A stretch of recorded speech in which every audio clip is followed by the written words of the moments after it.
days. That's all Declan Garrett had left before a judge would decide if he deserved to keep his daughter.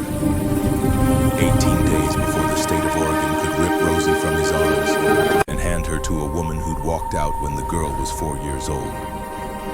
18 days to prove that love mattered more than the numbers in a bank account, that working 2 jobs meant devotion instead of failure, that a father who showed up exhausted was better than a mother who'd never shown up at all.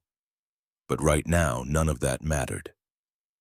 Right now, at 9:52 on a Tuesday night in late September, Declan just wanted to get home. 14 hours under car hoods and behind a coffee counter had left his lower back screaming and his eyes burning. The Honda Accord's dashboard clock mocked him with its red glow. He'd promised Rosie he'd be home by 10. He had 8 minutes. Johnny Cash's voice drifted from the speaker's gravelly and broken singing about hurt. Declan's fingers tapped the steering wheel in time with the bass line. Rain had started 20 minutes ago. Light at first, now building into something angrier. The wipers struggled to keep pace. Lightning cracked across the Oregon sky, turning Highway 89 into a strobe-lit nightmare. On the dashboard taped beside the speedometer, Rosie's drawing smiled at him. Crayon stick figures, a tall man with brown hair, a little girl with curls, both holding hands under a yellow sun. Her 6-year-old handwriting sprawled across the top. "Daddy, you're my hero." His throat tightened. Hero. What kind of hero couldn't afford a lawyer better than the overworked public defender who'd already told him the odds weren't good? What kind of hero worked himself half to death and still heard his daughter ask if they'd be okay? The preliminary hearing paperwork sat in the passenger seat. Pages he'd read so many times, the words had burned into his brain. October 13th, 2:00 p.m. Courtroom 4B, judge to be determined. Victoria Garrett versus Declan Garrett. Custody of minor child Rosie Marie Garrett. Victoria's lawyer had made it sound so simple in the brief he'd filed. Petitioner has stable housing and adequate financial resources. Respondent works excessive hours at 2 jobs, leaving minor child in care of elderly neighbor. Respondent's income insufficient to provide appropriate lifestyle. Minor child would benefit from full-time maternal care. Lifestyle. As if Rosie cared about lifestyle. As if the girl who lit up every time he walked through the door, who saved her best drawings for him, who fell asleep each night clutching his hand as if she gave a damn about lifestyle. Thunder boomed close enough to rattle the car's frame. Declan eased off the gas. The smart thing would be to pull over, wait out the worst of it, but Rosie would be awake watching the door, counting the minutes past 10. She'd been having nightmares since Victoria filed the motion. Dreams about being taken away, about men in suits who wouldn't let her say goodbye. He couldn't add one more broken promise to the weight she already carried. The Mercedes appeared in his headlights like an apparition. Black, sleek hazard lights pulsing red against the storm. It sat half on the shoulder, rear end jutting into the slow lane. 2 figures stood beside the open driver's door, waving frantically as rain hammered them. Declan's foot moved toward the brake, then hesitated. "Keep driving. You've got problems of your own." Victoria's lawyer would love to hear about Declan stopping on a dark highway at night, about what that said about his judgment, his priorities. But the figures were small, young, and scared, he could tell even through the rain and distance. His eyes flicked to Rosie's drawing. If she was ever stranded somewhere terrified and alone, he'd want someone to stop. He'd pray someone would stop. The Honda slowed. Declan checked his mirrors, empty highway behind him, and pulled onto the shoulder 15 feet behind the Mercedes. Rain drummed louder now that he wasn't moving. Through the windshield, he could make out more details. 2 women practically identical, early 20s maybe. Designer jeans, dark with water. Leather jackets that probably cost what he made in a week. Mascara running in black rivers down their faces. "What are you doing, Declan?"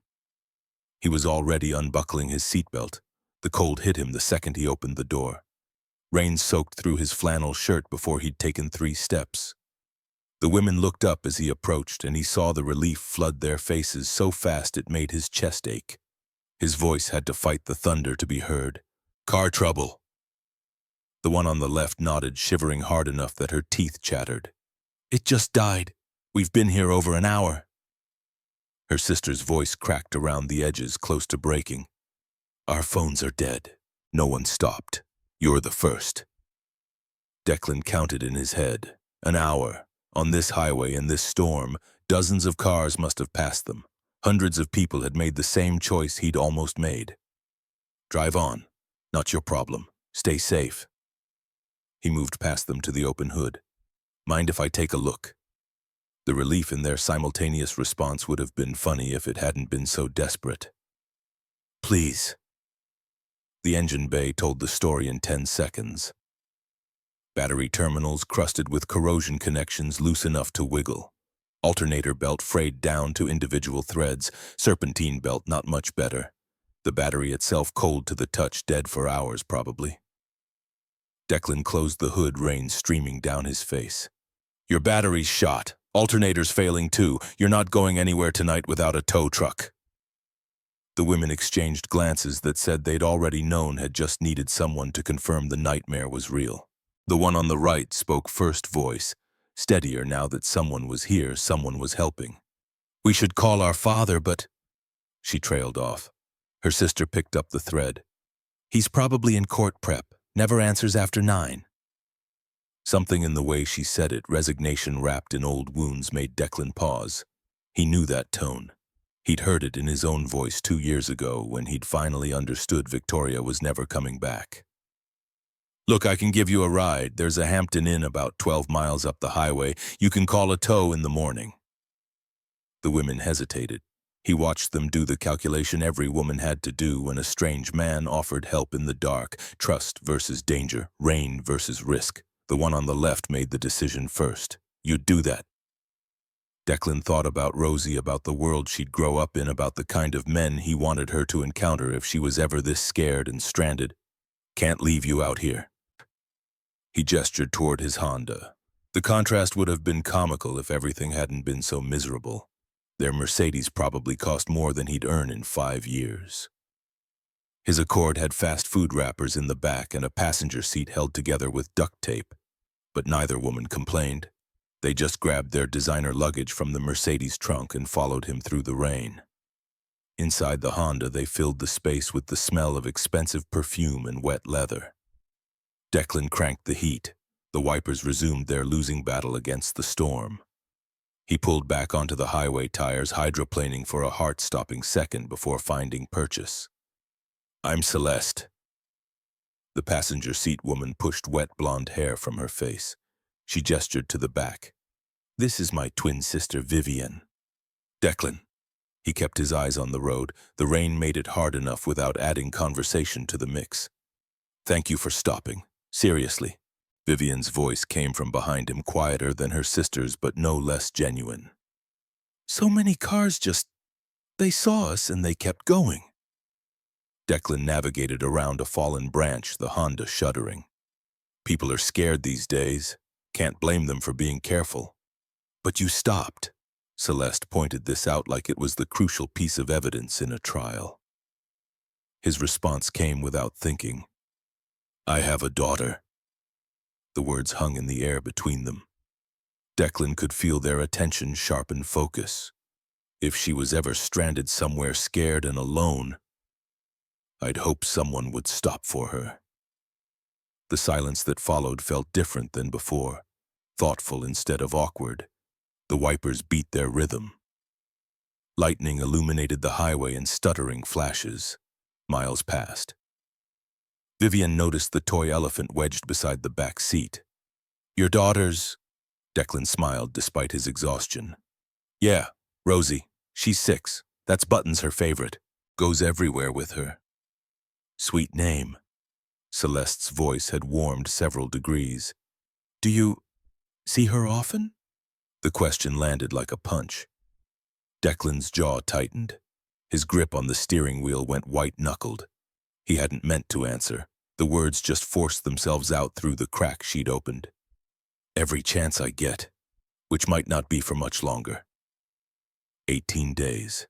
He could have stopped there, should have stopped there, but the weight he'd been carrying for months found the opening and pushed through. My ex-wife is suing for full custody, hearing in 18 days. Celeste twisted in her seat to look at him directly. What? Why? She says I'm unfit because I work too much, don't make enough money, can't provide a stable home. The bitterness leaked through despite his best effort to keep it neutral. His voice dropped lower, the truth of it scraping his throat raw. Sometimes it feels like the world's already decided I'm not good enough, that working 2 jobs to keep a roof over our heads means I'm failing instead of trying. Vivian leaned forward between the seats. Her hand almost touched his shoulder, then pulled back. Our dad's like that too, always working. We barely see him. Celeste jumped in, and Declan heard something in her voice. He recognized the particular pain of being ignored by someone who should love you.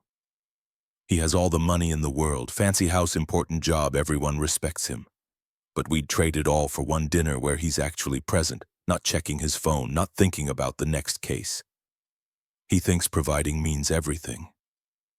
Vivian's voice carried old arguments, old disappointments. Doesn't understand we just want him there. Declan glanced at her in the rearview mirror. You should tell him that. Both women laughed, but there was no humor in it. We have, multiple times. He says we're young, we don't understand real-world pressures. Celeste's fingers twisted together in her lap. Says when we're older, we'll see why his career has to come first. Sounds lonely. The observation slipped out before Declan could stop it. Too personal. He didn't know these women, didn't know their father, but he knew loneliness when he heard it. It is. Celeste's admission was barely audible over the rain. Money doesn't fix loneliness, it just makes the empty rooms bigger. They drove in silence after that. The storm began to ease as they put miles between themselves and its center. Declan's mind wandered between the women's story and his own. The irony cut deep. He was fighting to keep Rosie while these girls were fighting just to be seen by the father who'd never left. You seem like a good dad, Declan. Vivian's voice pulled him back to the moment. The kind who stops in storms, the kind who shows up. His throat tightened around words that wouldn't come. Finally, he managed to. I try. That's more than most people do. Celeste twisted to look at her sister, then back to Declan. When she spoke again, her voice carried the weight of someone who understood exactly what he was facing. Our father wins every case he tries, every single one, but he lost us a long time ago. She paused, and Declan could feel her choosing the next words carefully. Don't let anyone tell you that showing up isn't enough, because it's everything. The Hampton Inn parking lot appeared like salvation. Declan pulled up to the entrance and shifted into park. The rain had gentled to a steady drizzle. Celeste and Vivian gathered their designer luggage from the trunk, their movements slower now, reluctant. Before heading inside, Celeste turned back. Mascara still streaked her face, but her eyes were clear. Thank you, Declan. You didn't have to help us. She paused, and something shifted in her expression. Determination, maybe, or hope. I hope the judge sees what we see, that you're exactly the kind of father your daughter needs. Declan's voice came out rougher than he'd intended. Me too. They disappeared through the hotel's automatic doors. Declan sat with the engine running, watching rain streak the windshield. His phone showed 10:38. Rosie would be asleep by now, curled up on the couch with buttons tucked under her arm, waiting for a father who'd promised he'd be home by 10. Another broken promise. Another check mark in Victoria's column. He drove through the storm highway 89, emptier now. Most people smart enough to be home. His apartment building's parking lot held the usual collection of tired vehicles, pickups with rust eating their beds, sedans held together by prayer and duct tape, one motorcycle that hadn't run in months covered by a tarp that had seen better years. Declan climbed the exterior stairs to the second floor, legs heavy. His key stuck in the lock. It always stuck, and he had to jiggle it just right before the door finally opened. Inside, Maggie Walsh looked up from her knitting. Lamplight caught the silver in her hair and deepened the lines around her eyes. She'd lived in the apartment next door for 30 years, had raised 3 children in this building, had buried a husband here too. Now she spent her evenings helping Declan stay afloat, asking for payment he couldn't afford and refusing it when he tried. Her voice carried a soft Irish lilt that never quite faded despite 40 years in America. She tried waiting up for you, poor lamb. Couldn't make it past 10.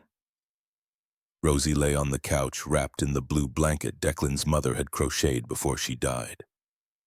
Brown curls fanned across the cushion. Buttons the elephant was clutched tight against her chest. She looked impossibly small. Impossibly precious. Declan crossed the room and knelt beside her, careful not to wake her yet, just needing this moment to look at her to remind himself why he dragged himself through 14-hour days, why he'd stop in storms for strangers, why he'd fight Victoria and her expensive lawyer and a system that measured fathers in dollars instead of devotion.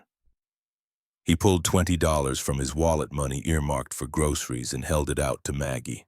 She waved it away like she always did. "Keep it, lad. You need it more than I do." "Maggie, I won't hear another word. Besides, Rosie's an angel. It's no trouble." Declan's eyes burned. He blinked hard. "I couldn't do this without you." Maggie stood, gathering her knitting into a canvas bag worn soft with use. "You're doing fine. Better than fine." She paused at the door, one hand on the frame. "That girl loves you something fierce. Anyone can see it." After she left, Declan returned to the couch. He brushed Rosie's curls back from her face. Her skin was warm, flushed with sleep. She stirred at his touch, and those blue eyes, his eyes fluttered open. "Daddy. Hey, sweetheart, I'm home." Rosie's sleepy smile could have powered the city. "I missed you." "I missed you too, baby." He kissed her forehead, breathing in the scent of the strawberry shampoo she insisted on using because it smelled like summer. "Go back to sleep, okay?" But Rosie sat up instead, rubbing her eyes with small fists. The blanket fell to her lap. She wore her favorite pajamas, the ones with dancing bears that were getting too small, but she refused to give up. "Daddy, I had a dream." Something in her voice made Declan's stomach drop. "Yeah, what about you and me? We were at the park, and Mommy was there too, but she was yelling, and then men came and took me away from you." The words hit like fists. Declan pulled her into his lap, feeling how her whole body trembled. "Oh, Rosie, are they going to take me away, Daddy?" 6 years old. She shouldn't have to know words like custody and hearing and petition. She shouldn't wake up afraid that men in suits would separate her from the only parent who'd been there every single day of her life. Declan held her tighter. "No, baby, no one's taking you anywhere." "But Mommy said—" Rage flashed hot and immediate. Victoria had talked to Rosie about the case, had planted fear in their daughter's head. Declan forced his voice to stay calm, gentle. "What did Mommy say?" "She said I might have to live with her and Travis, that you can't take care of me properly." The words came out small and scared. Rosie looked up at him with eyes too old for 6 eyes that had learned too young that adults didn't always tell the truth, that promises got broken, that mothers left. "Daddy, Travis scares me. And Mommy, she smells funny sometimes." Declan's heart cracked open. Rosie had noticed. Of course she'd noticed. Children always noticed what adults tried to hide. He took her small face in his hands. "Listen to me, Rosie, really listen." She nodded, solemn. "Mommy's wrong. I can take care of you. I will take care of you. No matter what happens in that courtroom, you are my daughter. You will always be my daughter." "But what if the judge believes Mommy?" Her voice broke on the question. Declan felt his own throat close. "Then I'll fight harder. I'll show them how much I love you, how much you mean to me." Rosie's small arms wrapped around his neck. "I don't want to leave you, Daddy." "You won't. I promise." The promise sat heavy in the air between them. Declan had no idea if he could keep it. The public defender had been honest about their chances. Victoria had money stability, the presumption that mothers were naturally better caregivers. Declan had exhaustion, an elderly neighbor, and 2 jobs that barely covered rent. But he couldn't tell Rosie that, couldn't let her carry that fear. She pulled back just far enough to look at his face. "Do you pinky promise?" Declan linked his pinky with hers, their fingers absurdly disproportionate. "I pinky promise." "Okay." She settled back against his chest, her breathing slowly evened out. Within minutes she was asleep again, the resilience of childhood allowing her to find peace even in the middle of a nightmare. Declan sat holding her until his legs went numb. When he finally carried her to bed, she barely stirred. He tucked the blanket around her, made sure Buttons was within reach, and stood in the doorway watching her sleep. Nothing in this world, not money, not judges, not anything is stronger than a father's love for his daughter. The words formed in his head without conscious thought. He whispered them into the darkness like a prayer, like a vow, like a challenge to whatever forces thought they could take her from him. In the kitchen, reality waited. Bills spread across the small table like accusations. Rent $875 due in 5 days. Electricity $127. Water $48. Groceries whatever was left, which wasn't much. Maggie's babysitting $80 a week that she refused, but he insisted on setting aside anyway. His bank account showed $312.48. Next paycheck came in 3 days. It would cover rent with $43 to spare. The public defender was free technically, but Declan had seen the stack of files on the man's desk, had watched him juggle 3 phone calls during their only meeting, had heard the exhaustion in his voice when he'd said their case was difficult but not impossible. Difficult but not impossible. What kind of odds were those when your daughter's future hung in the balance? Declan's phone buzzed. Unknown number. He stared at it for 3 rings before answering. "This is Celeste." The voice was tentative, like she wasn't sure calling had been a good idea. "Vivian and I told our father about you, about what you did tonight. He wants to meet you." Declan's heart kicked against his ribs. "Meet me why?" He didn't say exactly, but he seemed affected by what we told him, about how you stopped, about your situation. She paused, and Declan heard her take a breath. "Tomorrow 1 p.m. if you're free. It's important." He said to tell you it's important. Declan's mind raced through possibilities, none of them making sense. "Where?" "Courthouse Cafe, 412 Main Street. He'll find you." "Okay, I'll be there." "Thank you, Declan." "And Declan, yeah, I meant what I said, about you being a good father." The call ended. Declan stood in his cramped kitchen holding a phone that had just delivered either hope or another complication he couldn't afford. Why would their father want to meet him? What difference could one storm rescue make to a man who, by his daughter's description, barely noticed them? Sleep came hard that night. When it finally arrived at 1:47 a.m., it brought dreams of courtrooms and gavels and a little girl crying as strangers pulled her away. The alarm blared at 5:30. Declan's body screamed protest. 4 hours of fractured sleep felt like none at all. But Rosie needed breakfast, needed someone to walk her to school, needed the routine that said everything was normal even when nothing was. He found her in the kitchen, already dressed in the yellow dress with sunflowers that was her current favorite. She'd put it on backwards. The tag stuck out under her chin. "Morning, princess." Declan kissed the top of her head and gently turned her around to fix the dress. "Did you sleep okay after?" "Uh-huh." Rosie climbed onto a chair and watched him crack eggs into a pan. "Daddy, can we go to the park this Sunday?" "Of course. It's our tradition." The eggs sizzled. Declan added cheese, the cheap kind that came in plastic wrappers, and scrambled everything together. Toast popped up. He spread margarine thin, making it last. "Can I bring Buttons? Buttons goes everywhere with you."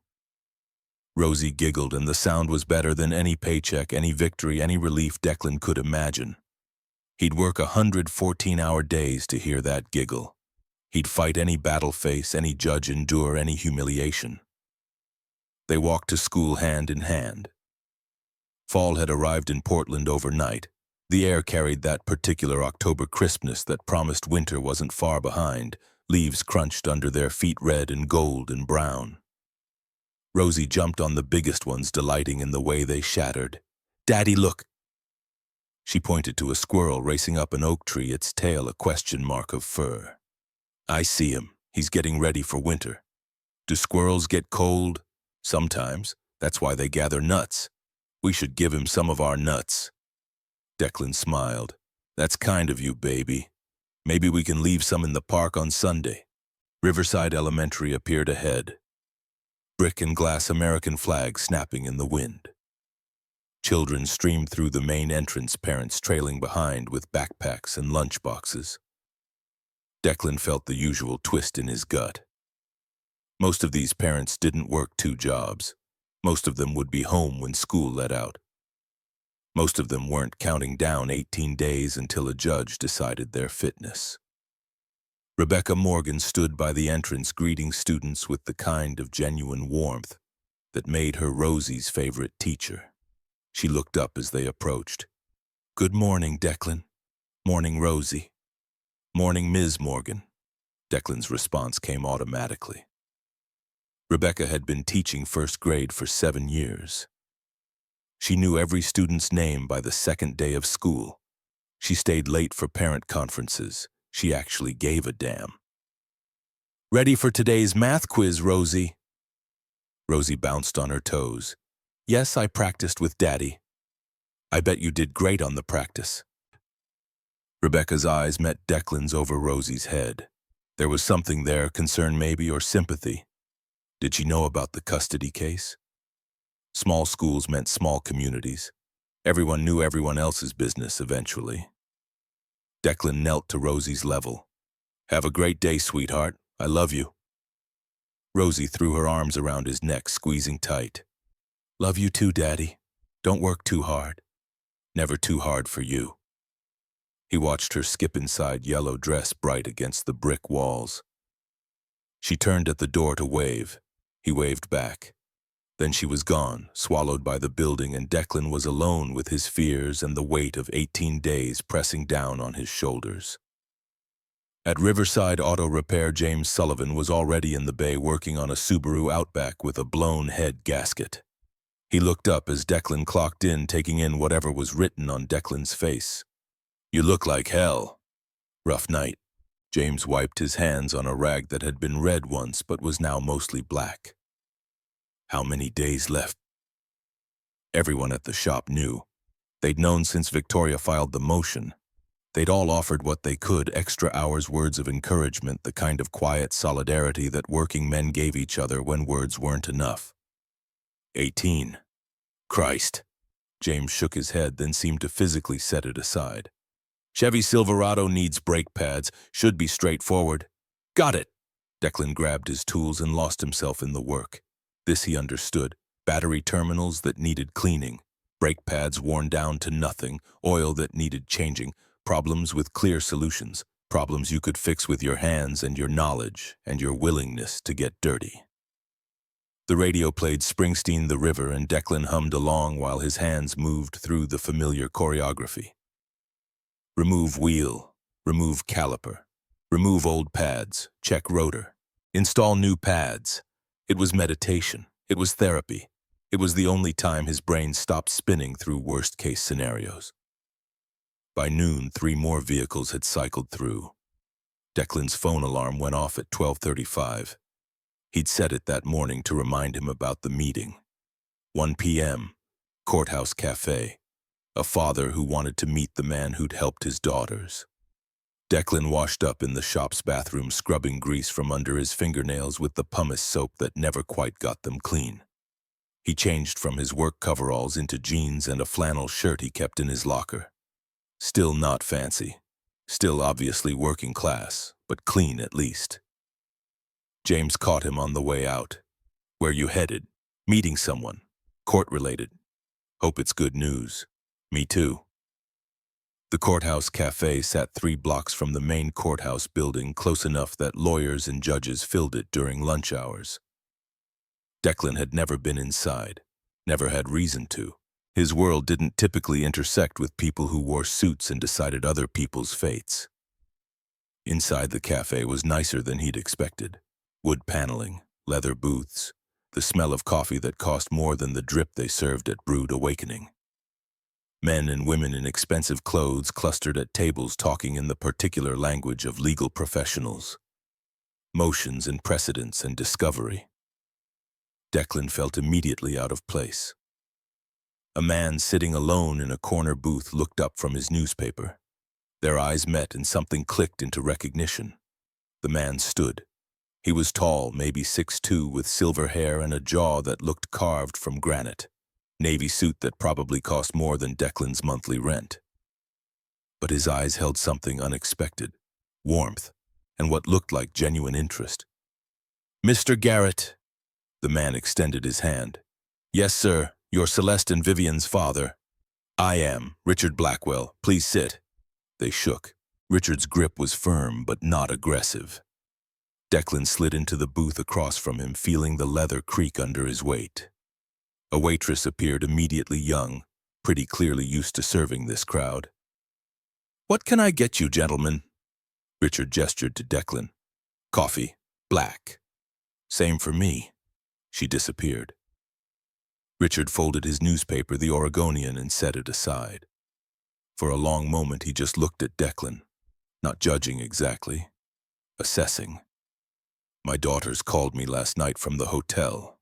Richard's voice was measured, controlled, a courtroom voice. "They told me about a stranger who stopped in the storm when no one else would, who gave them a ride, who showed them kindness when he had no reason to." Declan shifted in his seat. "I just gave them a lift. It wasn't anything special." "On the contrary," Richard leaned forward slightly, "they told me dozens of cars passed them. Dozens of people who saw two young women stranded in a storm and decided it wasn't their problem." He paused and something flickered across his face. Pride, maybe, or regret. "You stopped when you were exhausted, when you had your own troubles, when you had every reason to keep driving." The coffee arrived. Declan wrapped his hands around the cup, grateful for something to do with them. "Look, Mr. Blackwell." Richard, I appreciate you taking the time to meet me, but I don't understand why." "They told me about your daughter." The words stopped Declan cold. "About the custody hearing, about your ex-wife's claims, about how you're fighting to keep Rosie." Richard picked up his coffee but didn't drink, just held its steam rising between them. "I had to meet you, had to see for myself the kind of man who stops in storms." Declan's throat went tight. "I'm just trying to be a good father. And succeeding, I suspect." Richard set down his cup. "May I ask when your hearing is scheduled?" "October 13th, afternoon session." Something shifted in Richard's expression. He went very still. "Courtroom 4B." Declan pulled the paperwork from his back pocket, unfolding it on the table. Found the line. "Yes. How did you know?" Richard closed his eyes briefly. When he opened them, they held something that looked like pain. "Because that's my courtroom. I'm the assigned judge for your case." The cafe noise faded to white hum. Declan stared at the man across from him, the father of two girls he'd helped the judge who would decide if he kept Rosie. The coincidence was too massive to process, too strange to be real. You're the judge." "I was, until now." Richard's voice stayed steady, but something underneath it wavered. "I have to recuse myself immediately. We have a personal connection. It would be unethical for me to preside over your case." Relief and disappointment crashed into each other. Relief that he wasn't being judged by someone he'd met personally. Disappointment that he was losing what felt like the only advantage he'd accidentally gained. "So someone else will decide. Judge Eleanor Hayes. She's fair and tough. She won't be swayed by emotion or theatrics." Richard pulled out a business card, slid it across the table. "But I can help you in other ways." Declan picked up the card. Heavy stock, embossed lettering. Catherine Ashford, Ashford and Associates. Family law. "I can't afford, but..." "Kate is my cousin. She's the best family law attorney in Oregon. maybe on the West Coast. Richard's intensity ratcheted up a notch. She takes pro bono cases for veterans. You served, correct? Navy, 6 years, aircraft mechanic on the USS Theodore Roosevelt. Then call her, today. Tell her I sent you. She'll take your case. Declan looked at the card, then at Richard. This didn't make sense. Powerful men didn't help strangers. They didn't hand out expensive lawyers like party favors. Why are you doing this? Richard was quiet for a long moment. When he spoke, his voice carried decades of regret. Because my daughter saw something in you I haven't seen in years. A man who puts others first, who stops when he doesn't have to, who chooses kindness over convenience. He looked down at his coffee.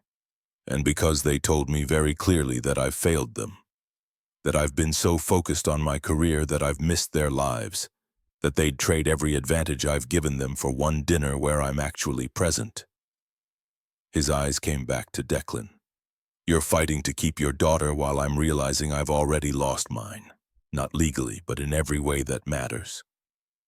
The pain in those words was so raw that Declan had to look away. It's not too late. They still want you there. How do you know? Because they talked about you with hurt, not anger. And hurt means they're still hoping you'll show up. Richard absorbed this like a blow, then slowly he nodded. Perhaps you're right. He straightened businesslike again. Call Kate. Today. Don't wait. You need proper representation and she's the best I know. Declan held the card like it might disappear.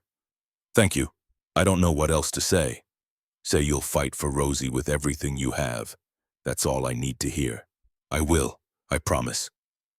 They stood. Richard extended his hand again, and this time the handshake felt like something more, a covenant. A passing of responsibility. Declan, my daughters were right about you. You're going to win this. I hope so. No, you will, because you show up, and in the end that's what matters most. Outside, Portland's October sun fought through clouds. Declan stood on the sidewalk, Catherine Ashford's card in his hand, and pulled out his phone. His fingers shook slightly as he dialed. A woman answered, professional, efficient. Ashford and Associates, how may I help you? Hi. I need to speak with Catherine Ashford about a custody case. Ms. Ashford's schedule is fully booked for 3 months. I can take your information for our waiting list. Judge Richard Blackwell sent me. He said to tell her he sent me. The pause that followed felt significant. Please hold. Classical music filled Declan's ear. He paced the sidewalk. 2 minutes stretched into 3. Then a new voice, colder, sharper. This is Catherine Ashford. Ms. Ashford, my name is Declan Garrett. Your cousin Richard gave me your number. I have a custody hearing in 18 days. I know. He texted me 10 minutes ago. Her tone suggested this was an inconvenience, not an opportunity. I don't have time for new clients right now. Declan's heart sank. I understand. I'm sorry to bother. However, the words stopped him. Richard doesn't ask me for favors often. When he does, it's because someone deserves help. Another pause. Declan could hear papers rustling. Come to my office, 4 p.m. today. Bring all documentation, custody agreements, financial records, everything related to your case. Don't be late. I'll be there. Thank you. Don't thank me yet. I only take cases I can win, so you better not be wasting my time. The line went dead. Declan stared at his phone. Catherine Ashford sounded nothing like her cousin. Where Richard had been warm and encouraging, she was ice and edges. But if she was as good as Richard claimed, ice and edges might be exactly what he needed. He texted James that he needed to leave at 3:30. Spent the next 3 hours working with unusual intensity, as if tightening bolts and replacing filters could somehow prepare him for whatever came at 4 o'clock. At 3:45, he was in his Honda navigating downtown Portland traffic. The address led him to a high-rise near Pioneer Square, glass and steel reaching toward clouds, the kind of building where every square foot cost more than his entire apartment. Inside, marble floors reflected overhead lights. The directory listed Ashford and Associates on the 15th floor. Declan rode the elevator with 2 women in power suits who ignored him completely. The reception area made the courthouse cafe look modest, leather furniture that didn't creak, Abstract art that probably cost 5 figures. Awards and diplomas covering one wall. Catherine Ashford had degrees from Harvard and Stanford, had won Attorney of the Year 3 times, had a track record that made Declan's public defender look like a first-year law student. The receptionist smiled with professional warmth that didn't reach her eyes. "Mr. Garrett?" "Yes. Ms. Ashford is expecting you down the hall, last door on the right. She doesn't like to wait." The hallway stretched 30 feet. Declan's boots work. Boots steel-toed, covered in dried mud he'd tried to scrape off, seemed too loud against polished wood. The last door stood open. Catherine Ashford was on the phone when he arrived, standing by floor-to-ceiling windows that offered a view of the city Declan had never seen from this angle. She held up one finger, "Wait," without turning around. "I don't care what precedent they're citing, David. Find me a better precedent. That's why I hired you." Her voice could cut steel. No excuses. I need it by tomorrow morning, or you can update your resume." She ended the call and turned. Declan had expected someone older. Catherine Ashford looked 35, maybe 40. Auburn hair pulled into a severe bun. Green eyes that assessed him in 2 seconds and found him wanting. Black pantsuit that probably cost what he made in a month. No jewelry except small pearl earrings. Beautiful objectively, but beautiful the way a knife was beautiful, all dangerous edges and cold precision. "Mr. Garrett, you're late." Declan checked his watch, 4:02. "Traffic on the Morrison Bridge." "I don't accept excuses." She gestured to a chair facing her desk. "Sit. We have 18 days to build your case, and you just cost us 2 minutes. Declan sank into the chair across from Kate's desk, feeling the leather grip him like judgment. She remained standing, arms crossed, radiating the kind of controlled authority that came from winning battles other people lost. "Tell me about Rosie.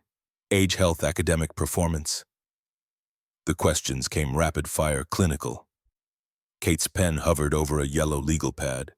6 years old, perfectly healthy. First grade at Riverside Elementary, straight A's in everything. Living arrangements. 2-bedroom apartment in Riverside Gardens. She has her own room. It's small but clean, safe neighborhood. Kate's pen scratched across paper, her handwriting sharp and precise. Employment status. Full-time mechanic at Riverside Auto Repair, 8 years there. Also part-time barista at Brood Awakening evenings and some weekends. Total hours per week. Declan did the math in his head, knowing how it would sound. 60, sometimes more. Kate's eyes flicked up sharp as scalpels. "And during those 60 hours, who watches Rosie?" "My neighbor, Maggie Walsh. She's retired, lives next door. Rosie's known her since we moved there 2 years ago." More notes. Kate's face revealed nothing, no approval, no judgment, just calculation. "Tell me about your ex-wife."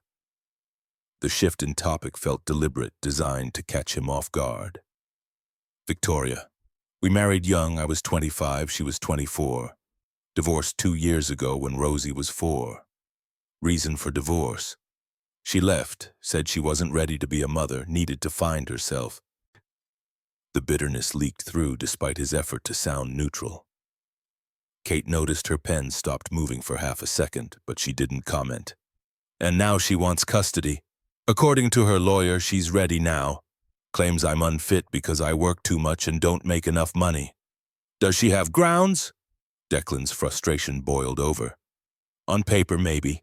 In reality, she abandoned her daughter for 2 years. Didn't call, didn't visit, didn't send birthday cards.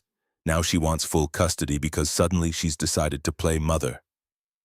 Kate set down her pen, leaned forward with both palms flat on the desk. "Mr. Garrett, I need you to understand something fundamental. Family court doesn't care about fairness. It cares about evidence presentation and legal precedent." Her voice dropped lower, every word weighted. "Your love for Rosie is irrelevant if I can't prove Victoria is demonstrably worse. So I'll ask you again. Does she have issues? Substance abuse, violence, financial instability, mental health problems?" Declan thought about Rosie's words, "Mommy smells funny sometimes," about the fear in his daughter's voice when she mentioned Travis. "She drinks heavily, I know that much, and her boyfriend Travis..." Rosie's scared of him, says he yells at Victoria, says he smells strange. Kate's entire demeanor shifted. She sat down, pulled the legal pad closer. Define strange. I don't know specifics, but Rosie's instincts are good. If she's scared, there's a reason. Has Travis ever hurt Rosie? Not that I know of. Victoria only has supervised visits, hasn't been alone with Rosie since the divorce. Then why seek full custody now? Declan shook his head. That's what I can't figure out. 2 years of nothing, then suddenly this. Kate leaned back, fingers steepled under her chin. For the first time since he'd walked in, she looked thoughtful instead of interrogatory. I'll find out. She pulled a file from her desk drawer, flipped it open. I've reviewed the preliminary filing. Victoria's attorney is Jonathan Pierce, expensive, aggressive, wins more than he loses. He's built her case around financial stability and maternal instinct. But she's not stable, and her instincts told her to walk away, which is why we're going to destroy her credibility piece by piece. Kate stood again, moved to the window. Portland spread below them, afternoon sun painting the buildings gold. I'll take your case. Relief crashed through Declan so hard he almost couldn't breathe. Thank you. I don't know how to. My standard rate is $500 per hour. This case will require approximately 80 hours of work plus court time. That's $40,000 minimum. The number hit like a physical blow. Declan's entire year's salary wouldn't cover it. I can't afford that. I thought maybe payment plan or... However... Kate turned from the window. Richard called in a favor. I'm taking this pro bono. Pro bono means free. But I don't do this often, Mr. Garrett. So if you waste my time, if you lie to me, if you make me look foolish in court, I will drop you so fast your head will spin. Are we clear? Crystal. Good. Now here are my rules. She ticked them off on her fingers. Total honesty, no secrets. If there's anything in your past that can be used against you, I need to know immediately. Second, you follow my instructions exactly. If I tell you to avoid Victoria, you avoid her. If I tell you to document something, you document it. Third, no contact with the opposing party without my permission. And fourth, she fixed him with a look that could freeze concrete. Don't fall apart on me. I need you steady, focused, and ready to fight. Can you do that? Declan met her eyes without flinching. I can do that. Then we start now. I need to interview your witnesses, the neighbor, your boss, Rosie's teacher. I need to investigate Victoria employment history, financial records, criminal background, if any. And I need you to compile every document related to Rosie, medical records, school reports, custody agreements, anything showing you've been her primary caregiver.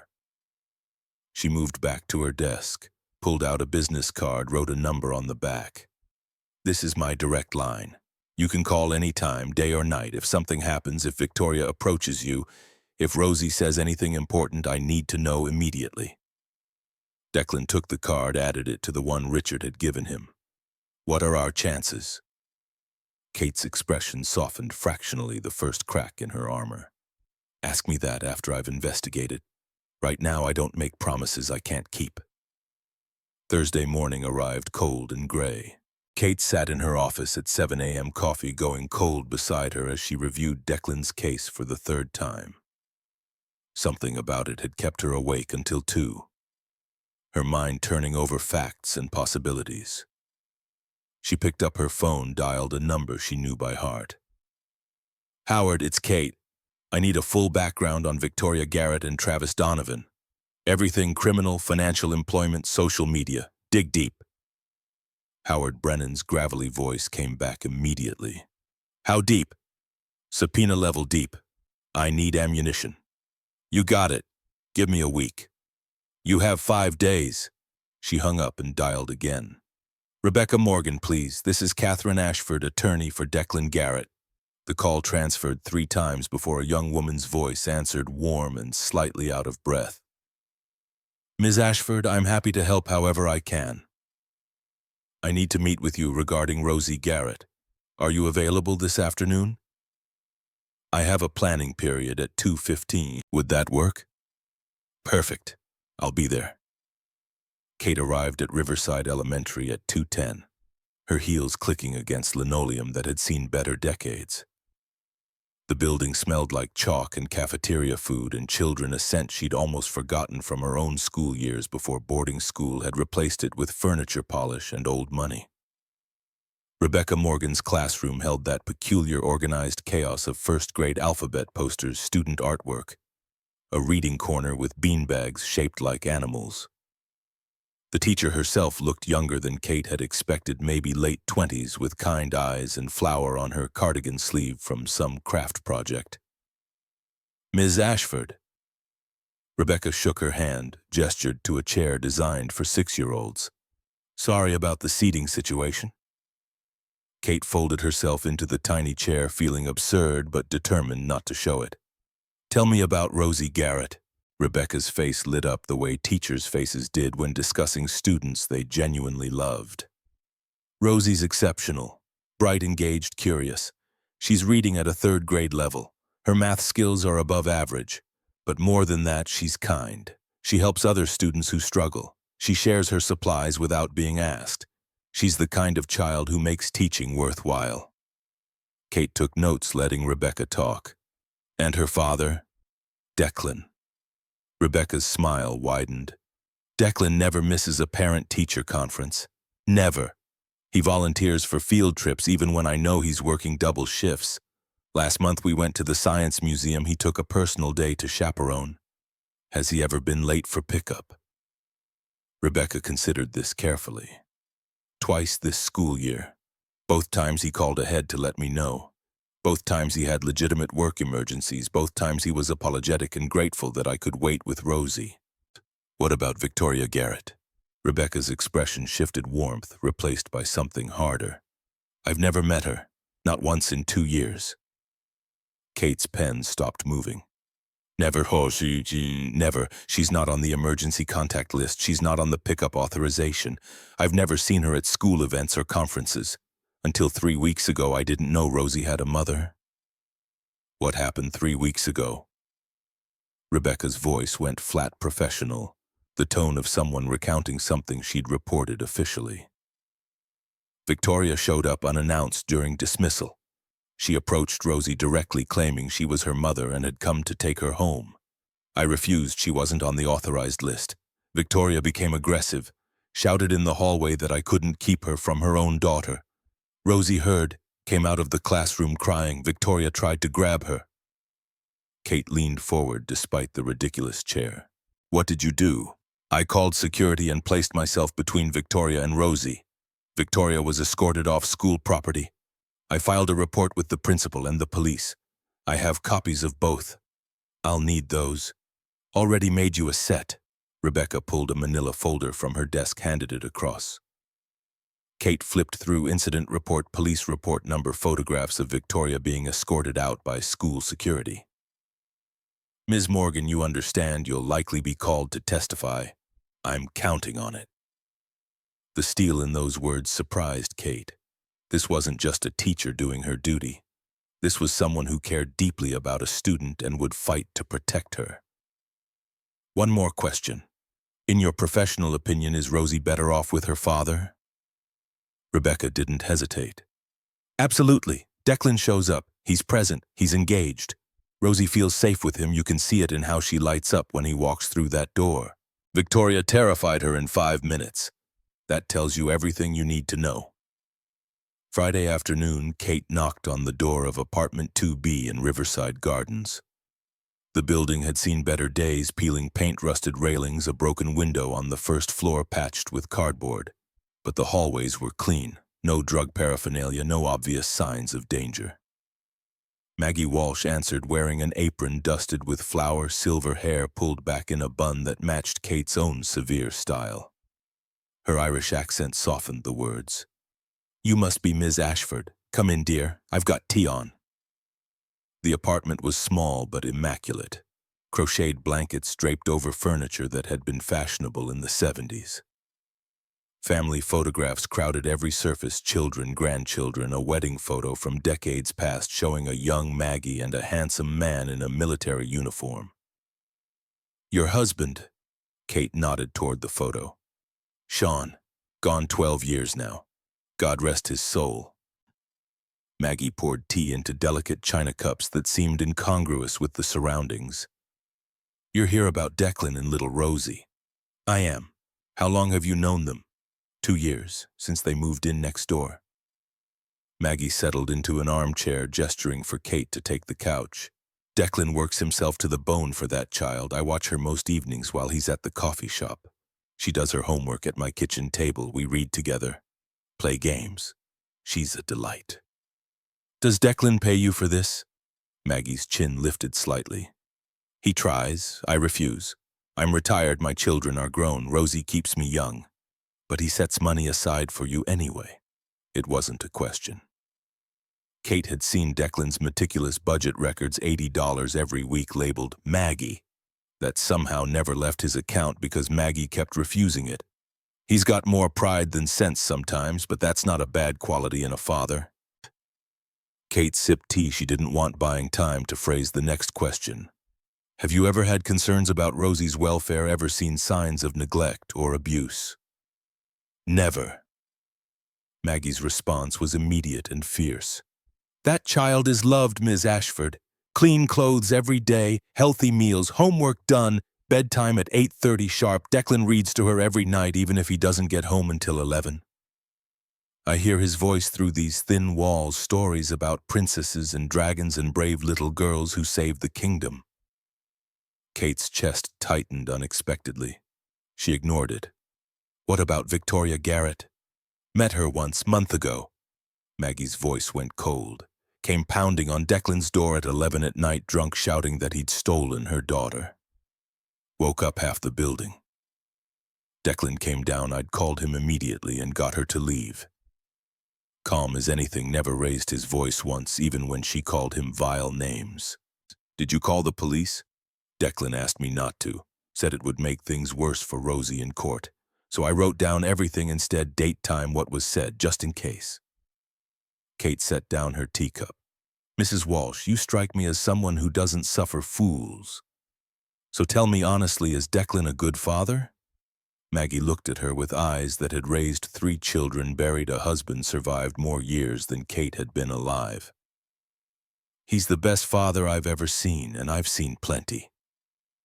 Saturday morning, Kate met James Sullivan at Riverside Auto Repair. The shop sat in an industrial section of Portland that the city's revitalization efforts hadn't reached yet. Chain-link fences, potholes, the smell of motor oil and welding metal. James was exactly what Kate expected: early 50s, permanently grease-stained hands, the kind of solid competence that came from 30 years under car hoods. He led her to a small office that doubled as a break room, offered coffee from a pot that looked like it had been brewing since the Reagan administration. "Declan's the best mechanic I've got. Reliable, skilled, never calls in sick unless Rosie's actually sick. Then he takes her to the doctor first, comes in after." James leaned against a workbench covered in tools Kate couldn't name. "How long has he worked here?" 8 years. Started as junior mechanic. Now he runs the bay most days." "Why does he work part-time at a coffee shop if he's your best mechanic? Couldn't you give him more hours here?" James's expression shifted, respect mixed with something that looked like admiration. "I offered. Better pay, more hours, promotion to shop manager. He turned it down." "Why?" "Coffee shop hours let him walk Rosie to school and pick her up. Said no amount of money was worth missing that." Kate's pen stilled on the page. She looked up. "Most men would take the money." "Most men aren't Declan Garrett." James pushed off the workbench, moved to the window overlooking the bay where 2 mechanics worked on a Ford pickup. "You want to know what kind of father he is? Last winter we had a customer, rich guy, owned half the office buildings downtown. His Mercedes broke down on Christmas Eve. He offered Declan triple pay to fix it that night. Declan said no. Said he'd promised Rosie they'd make cookies and watch movies. Rich guy offered quadruple. Declan still said no. He turned down that much money. Walked out at 5 p.m. like it was any other day. Customer had to take a taxi home." James turned back to face her. "That's who you're defending, Ms. Ashford. A man who chooses his kid over everything else, every single time." Sunday morning, Kate's phone rang at 9:30. Declan's number. "Ms. Ashford, Kate." Sorry to bother you on the weekend. His voice carried an edge she hadn't heard before, worry mixed with something else. Hope, maybe. What's wrong? Nothing's wrong exactly, Rosie and I are going to the park, our Sunday tradition, and I thought maybe you'd want to come. To observe how we interact for the case. Kate looked around her penthouse, 1,500 square feet of silence and expensive furniture, and the crushing weight of nothing to do except work. She'd planned to review depositions, prep for a different case, anything to avoid the emptiness. Which park? Laurelhurst. Will be at the playground near the pond, around 11. I'll be there. She hung up and stared at her closet full of suits. Nothing appropriate for a park. Finally, she pulled out jeans she'd bought 2 years ago and never worn, paired them with a cashmere sweater that probably cost more than Declan's monthly grocery budget, but at least wasn't a suit. Laurelhurst Park was beautiful in the October sun. Trees blazed red and gold. Families clustered around the playground, children shrieking with parents hovering nearby with that particular mix of attention and exhaustion. Kate found Declan pushing Rosie on the swings. The little girl's laughter carried across the playground, pure and unself-conscious. She wore the yellow sunflower dress Kate had seen in the photographs, brown curls flying as the swing arced higher.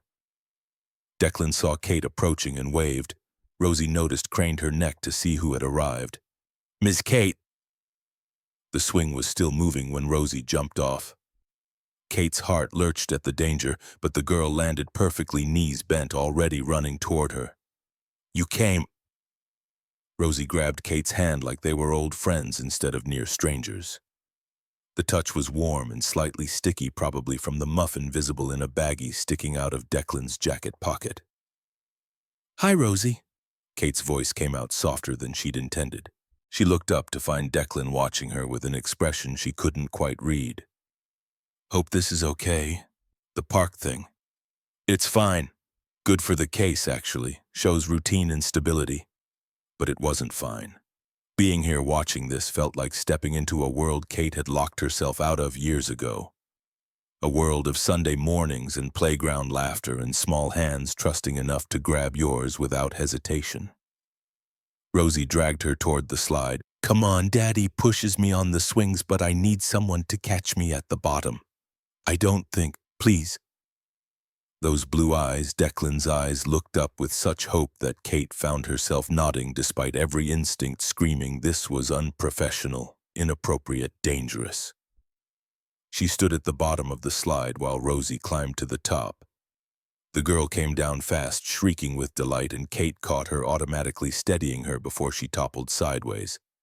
Again, 12 times.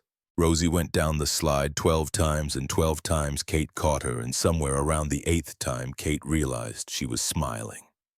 Actually smiling. Not the professional smile she'd perfected for clients and opposing counsel, but something real and unguarded. Declan appeared beside her after Rosie ran off to the monkey bars. "Thank you for coming. It's good for the case." She repeated it like a mantra, like saying it enough times would make it true. Right, the case. But his tone suggested he knew better. They sat on a bench while Rosie played. Kate found herself watching the girl with a professional eye. Healthy, coordinated, socially engaged with other children, no signs of trauma or neglect. Everything she needed to testify about Rosie's well-being. Except that wasn't all she was watching. She was watching how Rosie checked over her shoulder every few minutes to make sure Declan was still there. How she ran to him to show off when she conquered the monkey bars. How she called him over to meet a new friend, introduce him with obvious pride. "Daddy, this is Emma. She's 6 too. Can we have a play date?" Declan exchanged numbers with Emma's mother, a tired-looking woman with twins in a stroller, and promised to coordinate schedules. Around noon, Rosie announced she was hungry. Declan pulled out the baggie with the muffin, then looked at Kate. "We usually go to the ice cream place after. Tradition. Want to come?" Kate should have said no. Should have drawn the line between attorney and client, maintained professional distance. Instead, she heard herself say yes. The ice cream shop was exactly what Kate expected: family-owned, worn linoleum, handwritten menu on a chalkboard behind the counter. Rosie got chocolate with rainbow sprinkles and gummy bears. Declan got vanilla. Kate ordered mint chip before she could second-guess the choice. They sat by the window watching people pass. Rosie chattered about school, about her friend Mia, who could do a cartwheel, about the book Ms. Morgan was reading to the class. She was bright and articulate and completely unself-conscious in the way only children could be. "Ms. Kate, do you have kids?" The question landed like a slap. Declan's eyes widened. "Rosie, that's personal." "It's okay." Kate set down her spoon. "No, I don't have children." "Why not?" Children had no filter, no sense that some questions hurt to answer. "I've been too busy with work." Rosie considered this seriously, ice cream forgotten. "But family is more important than work. Daddy says so." Kate had no response. This 6-year-old had just summarized everything wrong with Kate's life in one innocent observation. Declan rescued her. "Different people make different choices, Rosie. That's okay." But his eyes, when they met Kate's, held something that looked like understanding, or maybe pity. Kate wasn't sure which was worse. After ice cream, they walked back toward the parking lot. Rosie held both their hands, swinging between them, singing something about butterflies. Kate felt the warmth of that small hand in hers and wondered when she'd last held anyone's hand. When anyone had wanted to hold hers. At Kate's BMW, Rosie released her hand to hug Declan's leg. "Thank you for bringing Miss Kate, Daddy. I like her." "Me too, baby." Declan's response was quiet, almost too quiet to hear. But Kate heard it, felt it settle somewhere in her chest that had been empty for too long. After Rosie climbed into Declan's Honda, Declan lingered. "Thank you for coming. I know it wasn't about the case." Kate's walls slammed back up. "Of course it was about the case. I needed to observe your interaction, assess Rosie's well-being." "Kate." Her name in his mouth stopped the lie cold. "What?" "You smiled today. Real smiles, not lawyer smiles." Kate's throat tightened. "I should go. I'll call you Monday with updates on the investigation." She got in her car before he could say anything else, before those perceptive eyes could see any deeper into the cracks forming in her carefully constructed armor. That night, Kate sat in her penthouse, surrounded by case files and empty takeout containers and the crushing silence of 1,700 square feet that had never felt like home. She thought about Rosie's laughter, Declan's quiet strength, the way a 6-year-old had diagnosed her life's fundamental emptiness in 10 seconds. Her phone rang. Richard's number. "How's the case?" Kate summarized the witness interviews, Howard's ongoing investigation, the strength of their position. "And Declan, how is he?" Something in Richard's tone suggested he was asking about more than the case. "He's good, solid, everything you said he was." Silence on the line. Then carefully, "Kate, I know you." "What's that supposed to mean?" "It means you're falling for him." Kate's hand tightened around the phone. "I'm his attorney. I'm professional. I'm lying to yourself." Richard's voice was gentle, which somehow made it worse. "It's okay to let someone in, Kate. Not everyone is Tyler." Tyler. The name alone tasted like failure. The fiancé who'd left 5 years ago because Kate loved her career more than him. Because she worked 80-hour weeks and canceled dinner plans and checked her phone during what should have been intimate moments. "Everyone leaves eventually, Richard. Declan won't. He's not built that way." "How do you know?" "Because he stopped for my daughters when he had every reason to keep driving. Because he works 2 jobs to keep his daughter. Because he turned down money to make Christmas cookies. That's who he is." After the call ended, Kate sat staring at her city view, thinking about choices and consequences and the life she'd built that looked successful from every angle except the one that mattered. Monday morning, Howard Brennan walked into Kate's office and dropped a file thick as a dictionary onto her desk. "You're not going to like this, or actually you're going to love it." Kate flipped open the cover, started reading, and felt something like savage satisfaction bloom in her chest. Victoria Garrett was a disaster. Arrest number 1, March 15th, traffic stop on Highway 26. Officer found 2 grams of cocaine in the center console. Charge dropped due to illegal search. Officer hadn't had probable cause to search the vehicle. But the arrest was still on record. The photographs still showed Victoria's dilated pupils, her agitated behavior. Arrest number 2, June 22nd, house party raid. Police found Victoria with 5 grams of cocaine.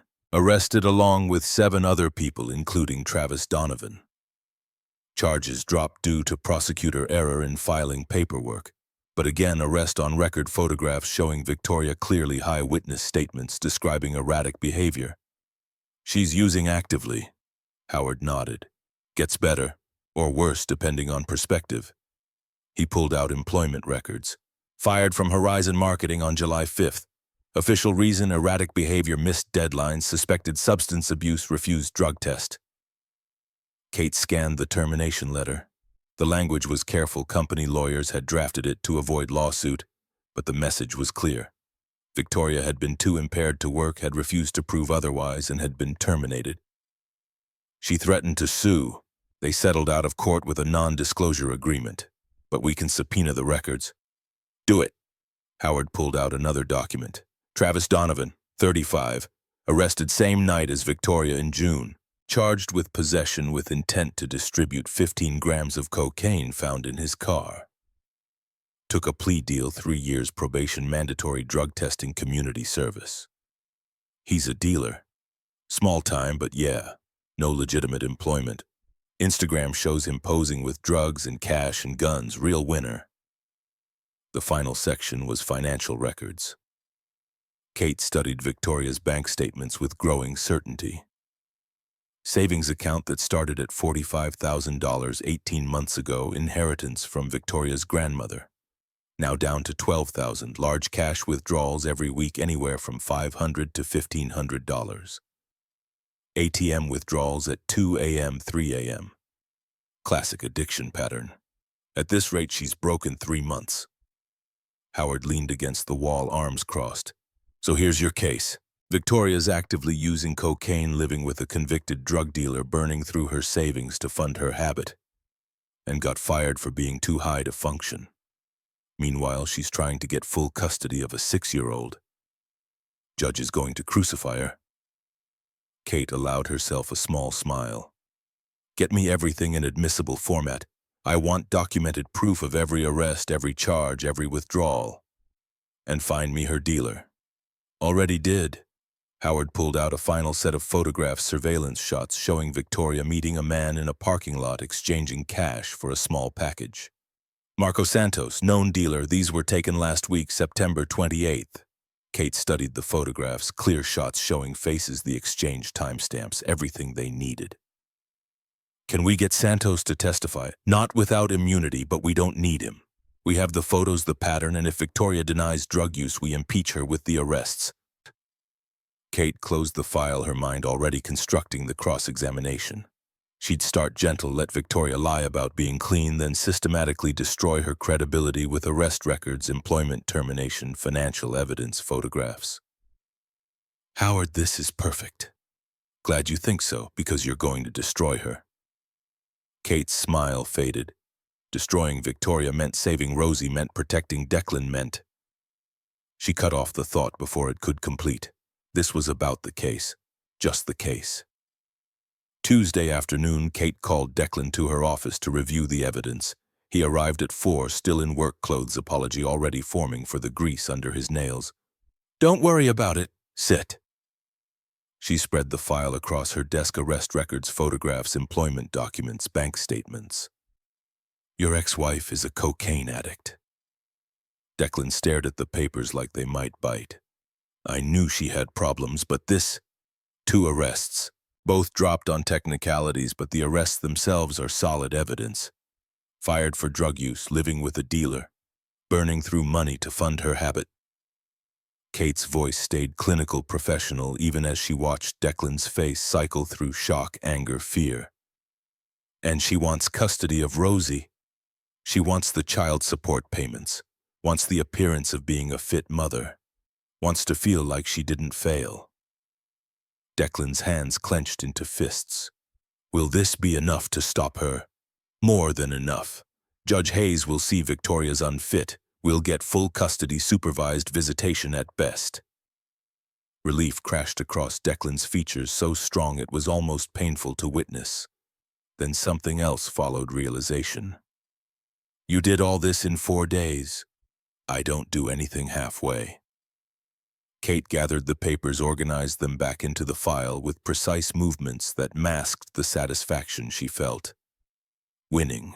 She was going to win this case, protect this child. Give Declan what he deserved. Thank you. His voice cracked slightly on the words. Don't thank me yet. We still have to get through the hearing. Victoria's lawyer is good. He'll try to spin this claim she's changed, that she's in recovery. We need to be ready. I trust you. The simple statement hit harder than it should have. People didn't trust Kate. They hired her, paid her, followed her instructions. But trust, that was something different, something more. We should celebrate. Sort of. Declan's suggestion came hesitantly, like he expected rejection. What did you have in mind? Dinner. You, me, and Rosie. To say thank you properly. Every professional instinct screamed no. Attorney-client boundaries, emotional distance, objectivity. That's not necessary. Please. One word, quiet, but loaded with something that made Kate's carefully constructed walls tremble. Just dinner, as friends. Rosie hasn't stopped talking about the park. Kate looked at him, this man who worked himself to exhaustion, who'd stopped in a storm for strangers, who loved his daughter more than pride or money or anything else. This man who somehow impossibly had made her smile on a Sunday morning. Wednesday evening, Kate drove to a restaurant she'd never have chosen, family-style Italian place with red checkered tablecloths and a children's menu featuring crayons. Declan and Rosie were already there when she arrived, sitting in a booth near the back. Rosie spotted her first, waving enthusiastically. Miss Kate, we got you the seat with the window. Kate slid into the booth across from them, feeling absurdly formal in her work clothes, while they were casual and comfortable and clearly belonging in a way she never quite managed. Thank you for coming. Declan's smile was genuine, warm, unguarded. Thank you for inviting me. The waiter came. They ordered pepperoni pizza for Rosie, margarita for Kate. Something with sausage for Declan. While they waited, Rosie chattered about her day, about art class where they'd painted self-portraits, about recess, where she'd learned to do monkey bars without help. Look, she showed Kate her palms, small blisters forming from the effort. Daddy says they'll turn into calluses and make me stronger. Kate found herself studying those small hands, thinking about effort and consequence and strength earned through struggle. The food arrived. They ate and talked and laughed, actual laughter, not the polite chuckles Kate deployed at networking events. Rosie told terrible jokes from her joke book. Declan shared a story about a customer who'd insisted their car made a noise like a dying walrus. Kate surprised herself by contributing a story about a judge who'd fallen asleep during closing arguments. Did you wake him up? Rosie's eyes were huge. I had to, very carefully. How do you wake up a judge carefully? You clear your throat very loudly and say, "As I was saying, Your Honor," in a voice that suggests they definitely heard you the first time. Rosie dissolved into giggles. Declan's eyes met Kate's across the table, and something passed between them that had nothing to do with the case or professional boundaries or careful distance. After dinner, Rosie announced she needed the bathroom. The moment she disappeared, Declan leaned forward. Can I ask you something? Kate's defenses went up automatically. Sure. Why family law? Richard mentioned you could do any kind of law you wanted. Corporate pays better. Criminal is more prestigious. Why this? Kate traced patterns in the condensation on her water glass. My father was a family law attorney. He built the firm from nothing. I watched him help people, really help them, not just win cases but change lives. I decided that's what I wanted to do. He must be proud. He died before I graduated law school. Heart attack at his desk working late on a custody case. Kate's voice stayed steady through practice, through years of telling this story without letting it hurt. I'm sorry. It was a long time ago. But it wasn't. Not really. Some losses never stopped being fresh. Is that why you work so much, to honor him? The question cut too close to truths Kate didn't examine. Maybe. Or maybe I just don't know how to do anything else. Rosie returned, preventing further excavation of Kate's motivations. They paid the bill. Kate grabbed it despite Declan's protest and walked outside into October evening air that bit with the promise of winter. At Kate's car, Rosie hugged her without warning or permission, small arms wrapping around Kate's waist. Thank you for coming, Miss Kate. You're nice. Kate stood frozen for a heartbeat before her arms moved of their own accord, returning the embrace. You're nice too, Rosie. After they left, Kate sat in her car watching them drive away, Declan's beat-up Honda with its duct-taped seat, and Rosie's laughter visible even from a distance. She felt something crack open in her chest, something she'd sealed shut 5 years ago. When Tyler had walked out saying she was married to her career, that she didn't know how to love anything that couldn't be won in a courtroom. Maybe he'd been right. But sitting there in a restaurant parking lot, still feeling the warmth of a 6-year-old's hug, Kate wondered if maybe, just maybe, it wasn't too late to learn. Thursday morning shattered whatever peace Kate had found. Declan called at 11 a.m., voice tight with barely controlled rage. Victoria showed up at the shop. Kate's hand tightened around her phone. What happened? She stormed in, screaming about how I'd hired you to ruin her life, about how I had no right to investigate her. I stayed calm, told her if she had nothing to hide, she had nothing to worry about. She lost it completely. Background noise suggested he was outside, away from customers. Did she threaten you? Said she'd tell the judge I was abusive during our marriage, that I hit her. It's a lie, Kate. I never touched her. I know. Did anyone witness this? James, he recorded the whole thing on his phone. Kate felt the pieces click into place. Send me that video immediately. This shows premeditation to commit perjury. It's perfect for us. There's more. Declan's voice dropped lower. She showed up at the apartment tonight with Travis. Tried to force her way in to see Rosie. Maggie called the police. Kate was already grabbing her keys. Where are you now? Still at the apartment. Police just left. I'm on my way. 25 minutes later, Kate pulled into Riverside Gardens. Police cars were gone, but evidence remained. Neighbors clustered in doorways, curiosity and concern mixing on their faces. She climbed to the second floor and found Declan's door open. Maggie standing guard while Declan held Rosie. The little girl was crying, not the dramatic tears of a skinned knee, but the deep, shaking sobs of genuine terror. Mommy was yelling. Why was she yelling, Daddy? Kate stepped inside. Declan looked up, relief flooding his features. Kate, tell me what happened. While Declan recounted the incident, Victoria demanding entry, Travis getting aggressive, police arriving. Kate watched Rosie. The child had gone pale, eyes too wide, body trembling despite her father's arms around her. Kate found herself crossing the room before conscious thought engaged.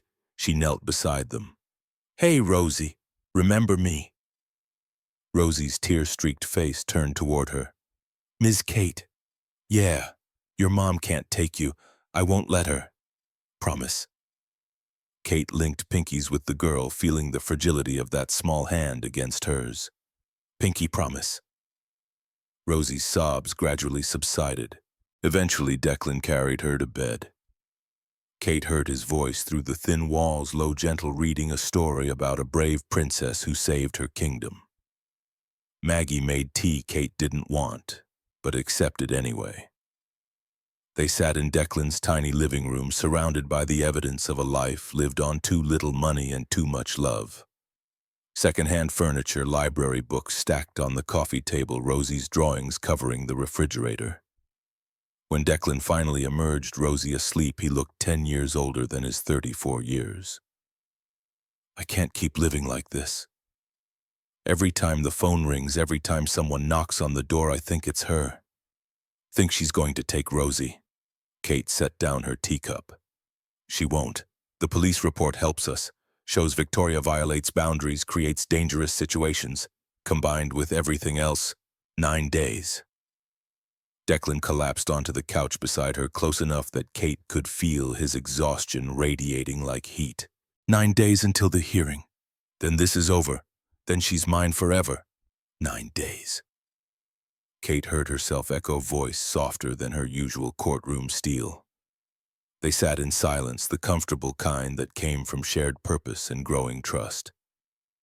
Kate should leave, should maintain distance, should remember all the reasons this was complicated and problematic and dangerous. Instead, she stayed. Somewhere around midnight, Declan's voice broke the quiet. I know this is complicated. You're my lawyer, I'm your client. But I can't stop thinking about you. Kate's breath caught. Every rational thought screamed to shut this down, maintain boundaries, protect herself. Declan, I know. He looked at her, and those blue eyes held something that made Kate's carefully constructed defenses crumble like sand. After the hearing, if you still feel, I will. The certainty in his voice should have terrified her. Instead, it felt like the only solid thing in a world that had spent too long spinning without foundation. Kate took his hand, let their fingers intertwine. Sat in a small apartment in a building that needed repairs, holding hands with a man who made less in a year than she spent on clothes and felt more at peace than she had in the 1,700-square-foot penthouse that supposedly represented success. After the hearing, she whispered it like a promise, like a possibility, like the beginning of something she'd stopped believing she deserved. They sat together until Kate finally left at 2 a.m., driving home through empty Portland streets, thinking about choices and consequences, and the terrifying possibility that maybe, just maybe, she'd found something worth more than winning. Thursday night arrived like a countdown clock Declan couldn't silence. October 12th. Tomorrow would decide everything. Tomorrow at 2 p.m., Judge Eleanor Hayes would look at evidence and witness testimony and 2 parents claiming fitness, and she would choose. One of them would walk out with Rosie. One of them would walk out with nothing. Declan sat at his kitchen table at 1:47 in the morning, documents spread before him like tarot cards predicting his future. Kate had prepared him obsessively what to wear, how to sit, where to look, what to say if asked direct questions. But preparation couldn't stop the terror clawing up his throat every time he pictured losing. His phone screen glowed in the darkness. He stared at Kate's number, debating. She'd said call any time, but 1:47 felt too late, too needy, too much like the desperate man Victoria's lawyer would paint him as. The phone rang before he could decide. Kate's name lit up the screen. You're awake. Her voice held no surprise, just certainty. Can't sleep. Neither can I. Silence stretched between them, comfortable despite the fear underneath. Are you nervous? Declan almost laughed at the understatement. Terrified. What if it's not enough? What if Judge Hayes looks at me and sees exactly what Victoria's lawyer wants her to see? A broke mechanic who can barely keep his head above water. Then she'd be blind. Kate's response came fast and fierce. But she's not. She's fair and thorough, and she'll see the truth. How do you know? Because the truth is, you're the best father I've ever witnessed. You show up when you're exhausted. You choose Rosie over money. You stopped in a storm for strangers when you had every reason to drive past. Her voice softened fractionally. Win or lose tomorrow, and we will win. You're a good father. The best. Rosie is lucky to have you. Declan's throat closed around words he couldn't form. Finally, he managed 3 that felt inadequate but true. Thank you, Kate. Get some sleep. I'll see you at 8:30, courthouse steps. Before she could hang up, Declan's question slipped out unbidden. Kate, after tomorrow, regardless of what happens, can I take you to dinner not as attorney and client, just as us? The pause felt eternal. I'd like that. Relief and anticipation tangled in his chest. Good night, Kate. Good night, Declan. Sleep came in fragments, 20 minutes here, 15 there, punctuated by dreams of courtrooms and gavels and Rosie's face disappearing behind closing doors. When the alarm shrieked at 5:30, Declan felt like he'd aged a decade overnight. He made breakfast mechanically, eggs, toast, orange juice. Rosie emerged already dressed, having laid out clothes the night before with the seriousness of someone who understood today mattered. "Are you scared, Daddy?" she asked it while spreading jam on her toast, voice casual but eyes sharp. "A little." Lying to her felt worse than admitting fear. "But Ms. Kate says we're going to win." Ms. Kate is really smart. Rosie took a bite, chewed thoughtfully. "If we win, do I never have to see Mommy again?" The question landed like a punch. Declan knelt beside her chair. "You might see her sometimes, with supervision, but you'd live here, with me, always." "Good." Simple certainty in one word. Rosie returned to her breakfast like they'd been discussing weather instead of her future. Declan walked her to school through October morning that smelled like dying leaves and wood smoke. At the entrance, Rebecca Morgan waited with a smile that held both encouragement and worry. "Good luck today. We're all thinking of you." Rosie hugged him extra tight. "You're going to win, Daddy, I know it." "How do you know?" "Because you're my hero. Heroes always win." If only courtrooms worked on 6-year-old logic. At 8:20, Declan stood on the courthouse steps in James's borrowed suit hands, shaking so badly he shoved them in his pockets. Kate appeared at 8:25, black suit that probably cost more than his car, hair pulled back in that severe bun game face locked in place, but when she saw him, something shifted in her expression. Softened. She crossed the distance between them and straightened his tie without asking permission. "Ready? As I'll ever be." "You look good. You look terrifying." Kate's lips twitched, almost a smile. "Good, that's the point." Inside courtroom 4B was smaller than Declan expected. Wood paneling absorbed sound, making everything feel muffled and significant. Victoria sat at the opposing table with Jonathan Pierce, expensive suit, perfect hair, the predatory confidence of someone who won more than he lost. Travis lurked in the back row, trying to look respectable and failing. The gallery held faces Declan recognized. Maggie in her Sunday best, James with hands scrubbed clean of grease, Rebecca Morgan, who'd taken a personal day, and in the very back, Richard Blackwell sitting quietly with Celeste and Vivian flanking him. 3 people connected to this story by a storm and a choice to stop. The bailiff's voice cut through murmured conversations. "All rise. The Honorable Judge Eleanor Hayes presiding." Judge Hayes entered with the purposeful stride of someone who'd been making difficult decisions for decades. Late 50s, steel-gray hair, eyes that missed nothing. She settled behind the bench and surveyed the courtroom like a general assessing a battlefield. "Good morning. Be seated." Everyone complied. "Garrett versus Garrett, petition for modification of custody regarding minor child Rosie Marie Garrett. Counselors, are we ready to proceed?" Pierce stood smoothly. "Ready, Your Honor." Kate's response was crisp as her suit. "Ready, Your Honor." "Then let's begin. Mr. Pierce, your opening statement." Pierce moved to the center like he owned it. "Your Honor, this case is simple. A mother who made mistakes wants to reunite with her daughter. Victoria Garrett freely admits she struggled with depression after Rosie's birth. She needed time to heal, but she's done the work: therapy, stability, readiness.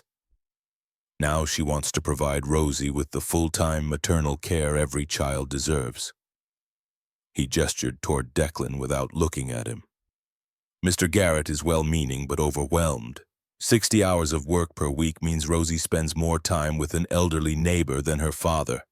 Victoria has stable housing, adequate resources, and most importantly, time. We ask this court to grant primary custody to the mother who's ready to prioritize her daughter above all else." Pierce sat. Judge Hayes made notes. "Ms. Ashford, your opening statement." Kate stood and Declan felt the temperature in the room drop 5 degrees. "Your Honor, Mr. Pierce is correct that this case is simple, but not for the reasons he stated. This case is about a father who never stopped showing up versus a mother who abandoned her daughter for 2 years." Kate's voice carried the weight of absolute certainty. Declan Garrett works 2 jobs because he loves his daughter. Victoria Garrett wants custody because she needs child support payments to fund an addiction. We will prove Victoria is actively using cocaine, living with a convicted drug dealer, and burning through savings to support her habit. We will prove she's unfit for custody and that Rosie belongs with the father who's been there every single day. She sat. Victoria's face had gone white. Pierce leaned over to whisper urgently. Judge Hayes studied both attorneys. Mr. Pierce, call your first witness. The petitioner calls Victoria Garrett. Victoria stood, smoothed her navy dress, expensive, conservative, clearly chosen to project maternal competence. She walked to the witness stand with manufactured confidence. After swearing in, Pierce began, Miss Garrett, tell us why you left your marriage. Victoria's voice came soft, practiced. I was suffering from severe depression. Postpartum depression that persisted long after Rosie's birth. I wasn't equipped to be the mother she needed. I made the difficult decision to step away so I could get help. And did you get help? Yes. I've been seeing Dr. Linda Patterson for 8 months. Regular therapy sessions. I've addressed my mental health issues. Where do you currently live?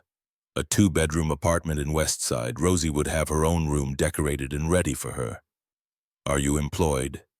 I'm between positions currently, but actively interviewing. I have adequate savings. Pierce nodded sympathetically. Why do you want custody of Rosie? Victoria's eyes glistened, real tears or performance. Declan couldn't tell. Because I'm her mother. Because I love her. Because I'm ready now to give her everything she deserves. Stability, attention, a home where she's the priority. No further questions. Kate stood like a predator scenting blood. Ms. Garrett, you testified you've been in therapy for 8 months. Yes, but Rosie is 6 years old. You left when she was 4. That's 2 years. What were you doing for the first 16 months after leaving? Victoria's composure cracked slightly. I was trying to find myself. The question was, what were you doing, not what you were trying to do. Kate's voice was surgical steel. I was taking time to heal. Without professional help, I needed to understand myself first. Ms. Garrett, have you ever been arrested? The courtroom went silent. Victoria's face drained of color. Those charges were dropped. Answer the question. Have you ever been arrested? Yes. The admission came barely audible. How many times? Twice. For what offenses? Victoria's lawyer half stood. Your Honor, these charges were dismissed. Judge Hayes cut him off. Overruled. The arrests are matters of public record. Answer the question, Ms. Garrett.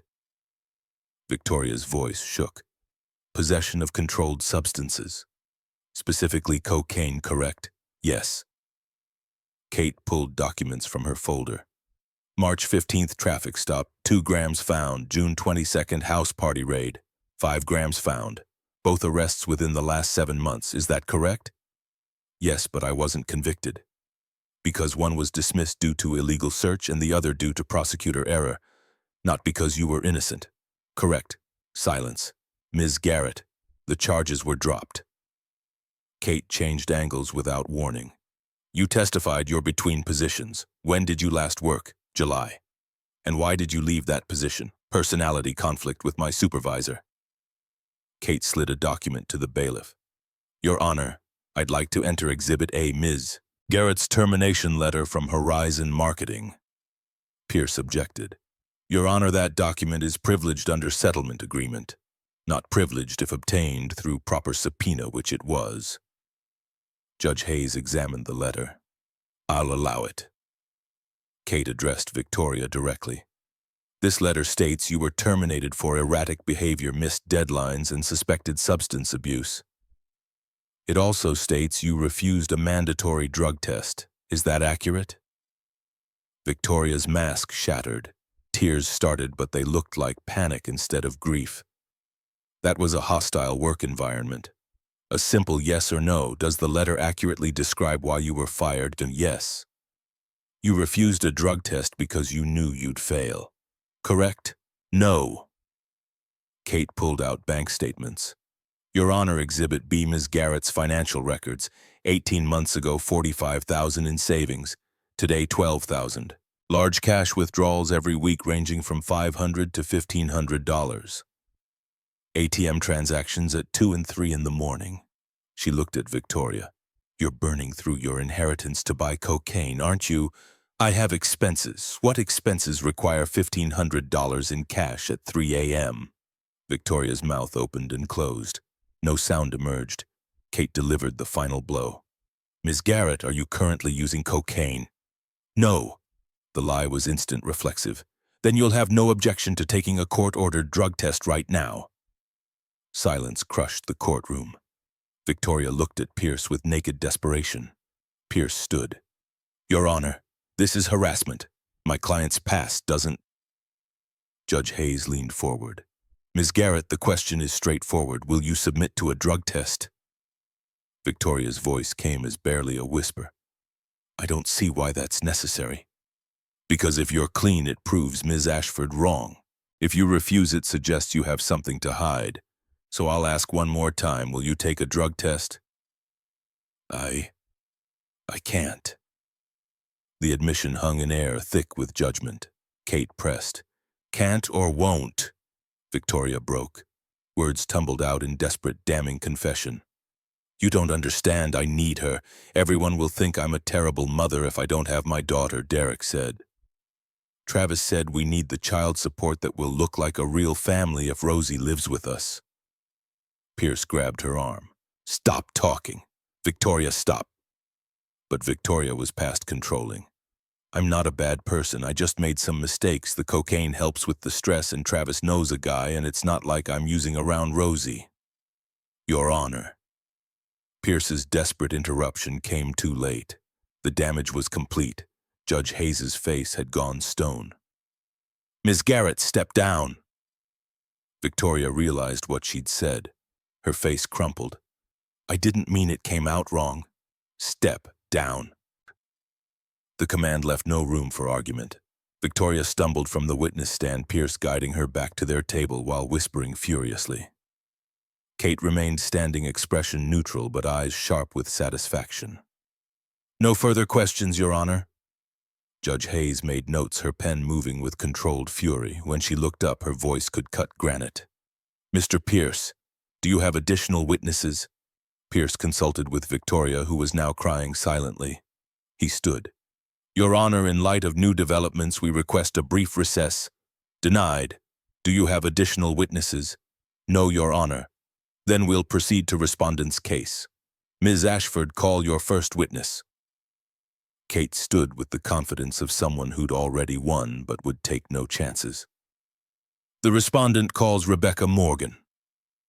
Rebecca took the stand with the calm competence of someone telling truth that needed hearing. After swearing in, Kate began. Miss Morgan, how long have you been Rosie Garrett's teacher? 2 years, first grade, both years, she repeated with me when her father requested consistency during the divorce. Describe Rosie as a student. Rebecca's face lit up.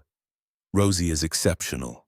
Reading at 3rd grade level, advanced math skills, but beyond academics, she's kind.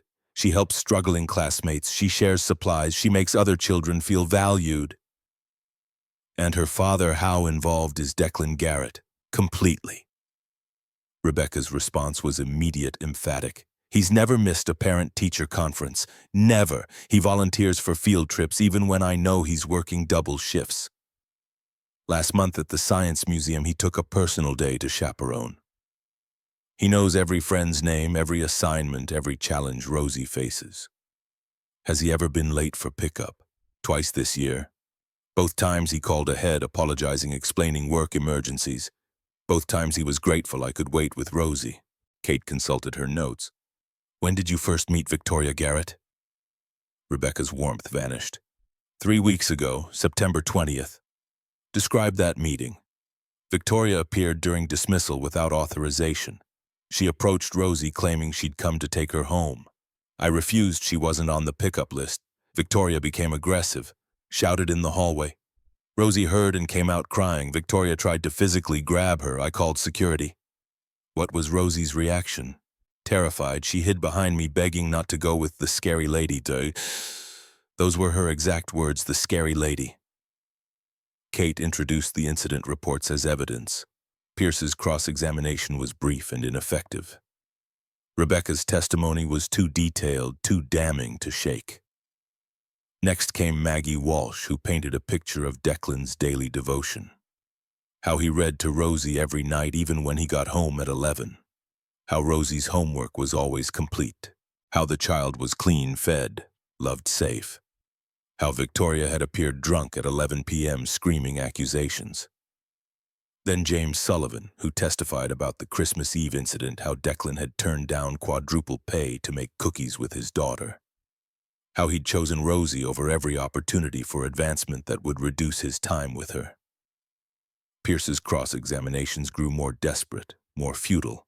Each witness reinforced the same narrative: Declan showed up, Victoria didn't. Finally, Kate rested. Judge Hayes called for closing arguments. Pierce did his best with a destroyed case. Your Honor, everyone deserves second chances. Victoria made mistakes, but she's seeking help. Please don't deny a mother the opportunity to repair her relationship with her daughter. Kate stood for the last time. Your Honor, this isn't about second chances, it's about Rosie's safety. Victoria Garrett is actively using cocaine. She lives with a convicted drug dealer. She admitted on this stand that she wants custody for child support and appearances, not for Rosie's benefit. Her voice gained intensity. Declan Garrett works 60 hours because he loves his daughter. He shows up exhausted but present. He reads bedtime stories. He volunteers for field trips. He chooses her over money every single time. Kate paused, letting the courtroom absorb her next words. Rosie doesn't need a perfect parent. She needs the parent who stopped in a storm because he imagined her scared and alone. She needs the parent who fights for her not because it's easy, but because loving her is the only thing that matters. That parent is Declan Garrett. Silence followed her words. Judge Hayes reviewed her notes, the tension stretching until Declan thought he might break from the pressure. Finally, she looked up. I've presided over family court for 19 years. I've seen every kind of parent, those who love but can't provide, those who provide but don't love, those who do neither, and those rare ones who manage both despite impossible circumstances. Her eyes found Declan. Mr. Garrett, I've reviewed Rosie's school records. She's thriving academically and socially. I've heard testimony from her teacher, your employer, your neighbor, all paint the same picture. A father who shows up, who's present, who puts his daughter first despite working 60 hours a week. She turned to Victoria. Ms. Garrett, I believe you love your daughter, but love isn't enough.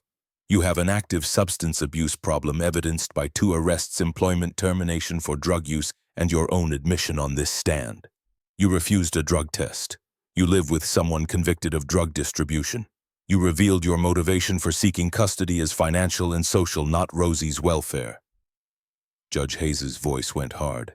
Until you complete a 90-day inpatient rehabilitation program and maintain documented sobriety for 1 year, you are not fit for custody. The gavel rose. This court awards full legal and physical custody of Rosie Marie Garrett to Declan Garrett. Ms. Garrett may have supervised visitation once monthly, contingent on passing random drug tests and completing treatment. The gavel fell. The sound released something in Declan's chest that had been locked tight for months. Kate's hand found his under the table, squeezed once. Around them, the gallery erupted, Maggie crying, James pumping his fist, Rebecca smiling wide. Victoria sobbed into her hands. Pierce was already packing files, clearly planning his bill and his exit. Travis had disappeared, probably didn't want to be associated with the disaster his girlfriend had become. Judge Hayes stood. Mr. Garrett, congratulations. Go get your daughter. Outside the courtroom, Richard Blackwell waited with his daughters. Celeste hugged Declan without warning. We knew you'd win. Vivian's hug followed. Rosie's lucky to have you. Richard extended his hand. When Declan shook it, the older man's grip was warm, firm, proud. You did it. You showed up and you fought and you won. I couldn't have done it without Kate. Without you connecting us. You did it. Kate just made sure the truth was heard. Kate appeared from the courtroom, briefcase in hand. professional mask firmly in place, but when Declan looked at her, he saw the cracks, the relief, the satisfaction, the something else she wasn't ready to name. "Go get Rosie, I'll handle the paperwork. Come with me. Declan, this is your moment. It's our moment." He said it quietly enough that only she heard, but firmly enough that she understood. This wasn't attorney and client anymore. Maybe it never had been. Kate's walls crumbled fractionally. "Okay." They drove separately to Maggie's apartment, Declan in his Honda, Kate in her BMW. The contrast would have been comical if everything wasn't so significant. By the time Kate arrived, Declan was already at Maggie's door. Inside, Rosie was coloring at the kitchen table. She looked up as they entered, read the answer in her father's face before he said a word. "Daddy." Declan dropped to his knees, arms opening. "Come here, baby." Rosie launched herself across the room. He caught her, held her like she might disappear if he loosened his grip even slightly. "We won. You're staying with me. Forever." Rosie pulled back just enough to search his face. "Really, I don't have to go to Mommy's? Really? Never, ever, never, ever." She started crying, joy and relief and the release of fear she'd been carrying. Declan cried too, not caring who saw, not caring about anything except this moment and this child and the future they'd just won. Kate stood in the doorway, watching something fierce and tender warring in her expression. Rosie noticed her, extracted herself from Declan's grip and ran to her. "Ms. Kate, you did it. You saved us." Kate caught the girl, held her, felt small arms wrap around her waist with absolute trust. "Your daddy saved you. I just helped." "No." Rosie looked up seriously. "You saved both of us." The words hit harder than Kate expected. This child saw what Kate had been avoiding, that saving them had saved something in her too. Something that had been dying in a penthouse full of expensive furniture and crushing sunts.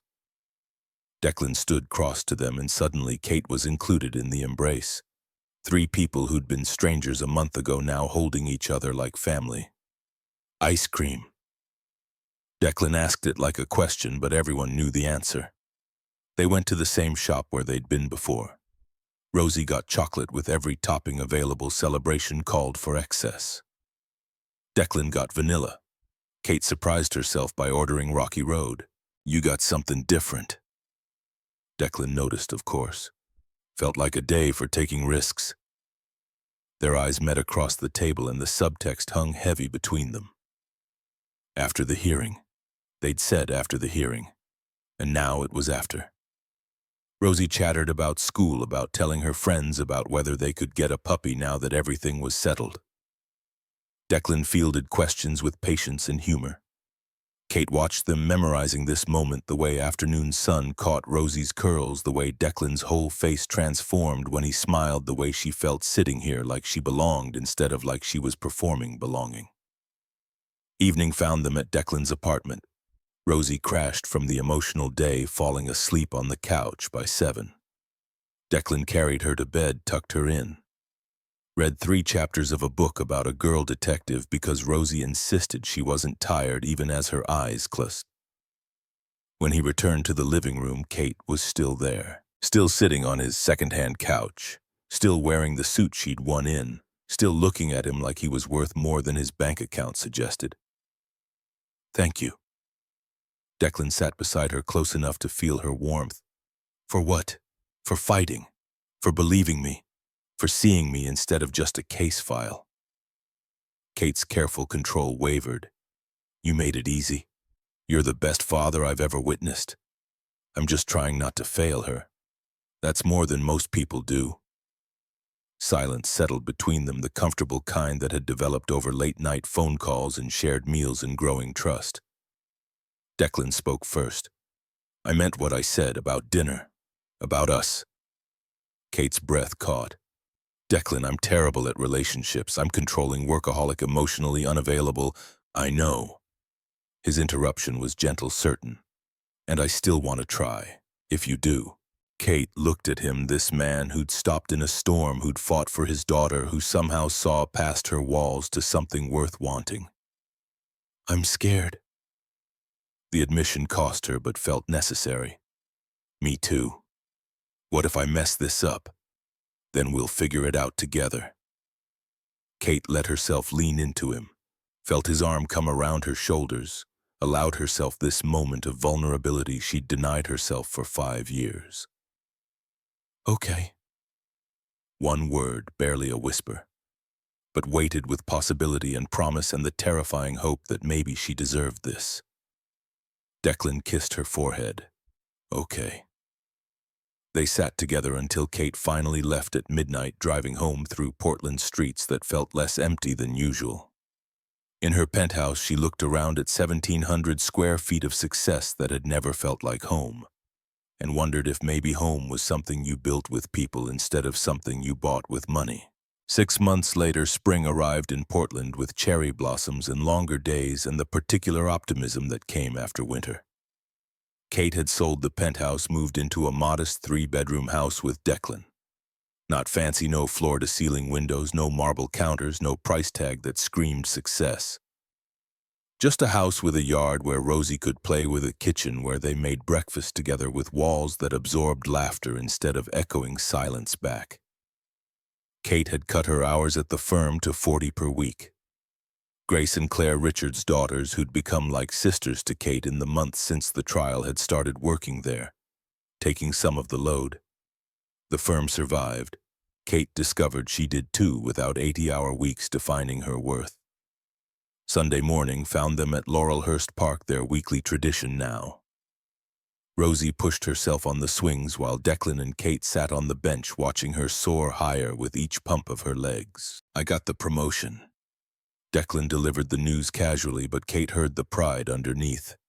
Shop manager. James is retiring. Wants me to take over. That's wonderful. Kate took his hand without thinking about it, the gesture automatic after months of learning to reach for comfort instead of building walls against it. Means I can quit the coffee shop, be home by 6 every night. Rosie will love that.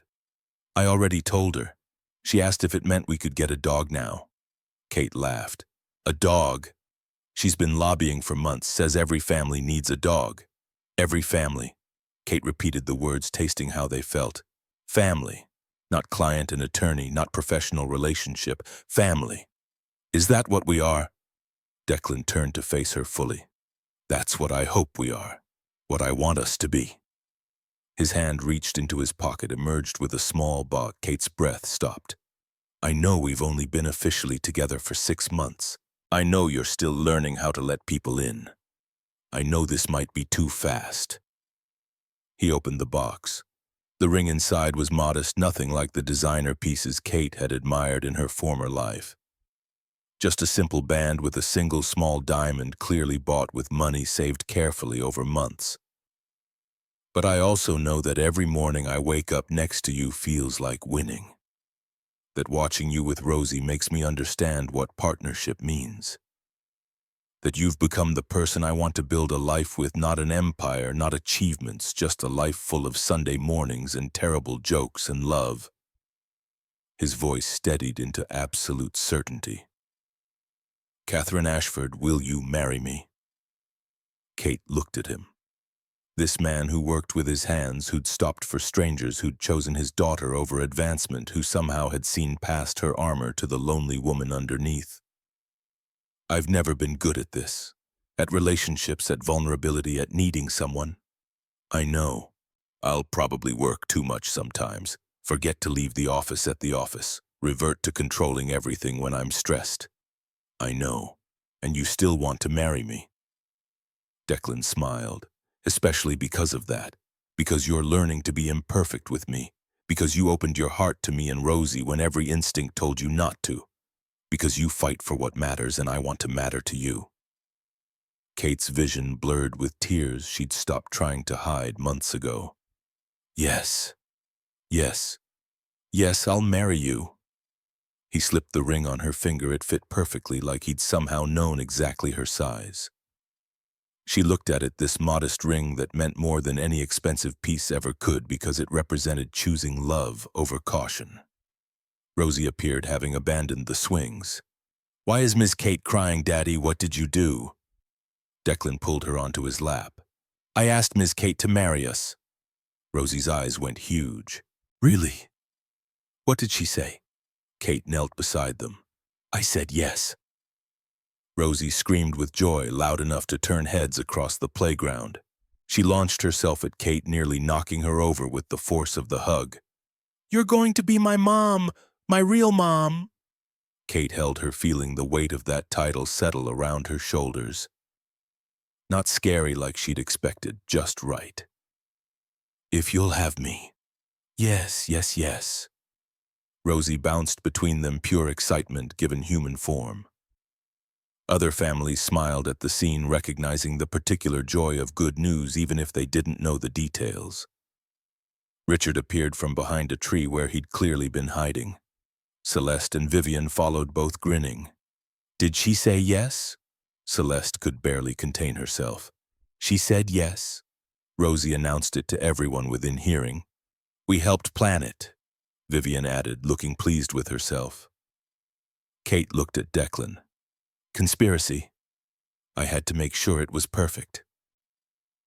Richard crossed to Kate, pulled her into a hug that would have been unthinkable 6 months ago. Welcome to the family. Officially. Kate had family, Richard and his daughters, who'd become the siblings she'd never had. Declan and Rosie, who'd become her heart. Maggie and James and Rebecca, who'd become her community. A whole network of people connected by kindness and choice instead of obligation. The wedding happened 2 months later. Small ceremony, 80 guests, roses everywhere, because Kate discovered she loved flowers when she had someone to share them with. Rosie was flower girl in a dress the exact yellow of that sunflower one she'd worn the first time Kate met her. Grace and Vivian stood as bridesmaids, having become the sisters Kate had never expected. Kate walked down the aisle alone, her father long gone, no family to give her away, but Rosie met her halfway, small hand slipping into hers. Ready, Mom? The title still felt new, precious. With you always. They walked together to Declan, who looked at them with such love. Kate wondered how she'd survived 37 years without this. The vows were simple.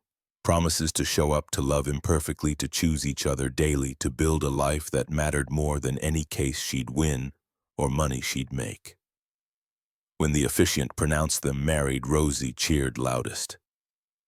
The reception was exactly what Kate would have scorned a year ago: family-style restaurant, mismatched decorations, a playlist made by committee. And it was perfect. Because perfection wasn't about expense or elegance. It was about being surrounded by people who loved you, despite knowing exactly who you were. 1 year later, June arrived with heat and humidity and the particular contentment that came from a life built right. Kate stood in the kitchen of their house, bigger now, 4 bedrooms, because the new baby needed space, making pancakes, while Declan fixed a leaky faucet because he never stopped being a mechanic at heart. Rosie, now 7, burst through the back door with the golden retriever puppy they'd finally gotten for her birthday. Mom Buddy caught a ball 3 times. He's the smartest dog ever. Kate marveled at how naturally Mom had become her name, how this chaos flower on counters, dog hair everywhere. Declan's tools scattered around, Rosie's laughter filling every corner, felt more like success than any verdict she'd won. Her phone rang. The firm. She looked at it, felt the old pull, urgency, importance, the seductive promise that work mattered most. Then she looked at Rosie, covered in mud, at Declan kissing her temple as he passed, to grab his wrench at her 6 months pregnant belly that held their daughter. She declined the call. Everything okay? Declan noticed, because he always noticed. Everything's perfect. That evening, Richard came for Sunday dinner, their standing tradition. Celeste brought her new boyfriend, a teacher who made her laugh. Vivian was in law school now, following her father's path, but determined to do it differently. Maggie joined them, having become Rosie's honorary grandmother. Around the table, conversation flowed. Rosie showed everyone her latest drawing, the family portrait that now included Kate, the baby bump buddy, the dog, and everyone she loved. Grace and Vivian argued about some legal precedent. Richard told stories about cases that made everyone laugh. Kate looked around, letting the moment sink in. This This was what she'd been missing while she built an empire of expensive things and impressive wins. This was what home felt like. After dinner, Declan found her on the porch, stars emerging in the darkening sky, thinking about that night. He meant the storm, the choice to stop the beginning of everything. Always. Kate leaned into him, his hand finding her belly where their daughter kicked. If you hadn't stopped. But I did. Why really? Because I thought about Rosie, about her being scared and alone someday, about wanting the world to be the kind of place where people help each other. He paused, and Kate felt the weight of everything that simple choice had created. I didn't know stopping would lead to you, to us, to this. Kate turned to face him. Thank you. For what? For stopping, for fighting, for seeing past the person I pretended to be to the person I wanted to become. Declan kissed her soft and certain. You saved me first, in that courtroom. You saved Rosie and me both. No. Kate shook her head, finally understanding the truth she'd been avoiding. You saved me. You and Rosie.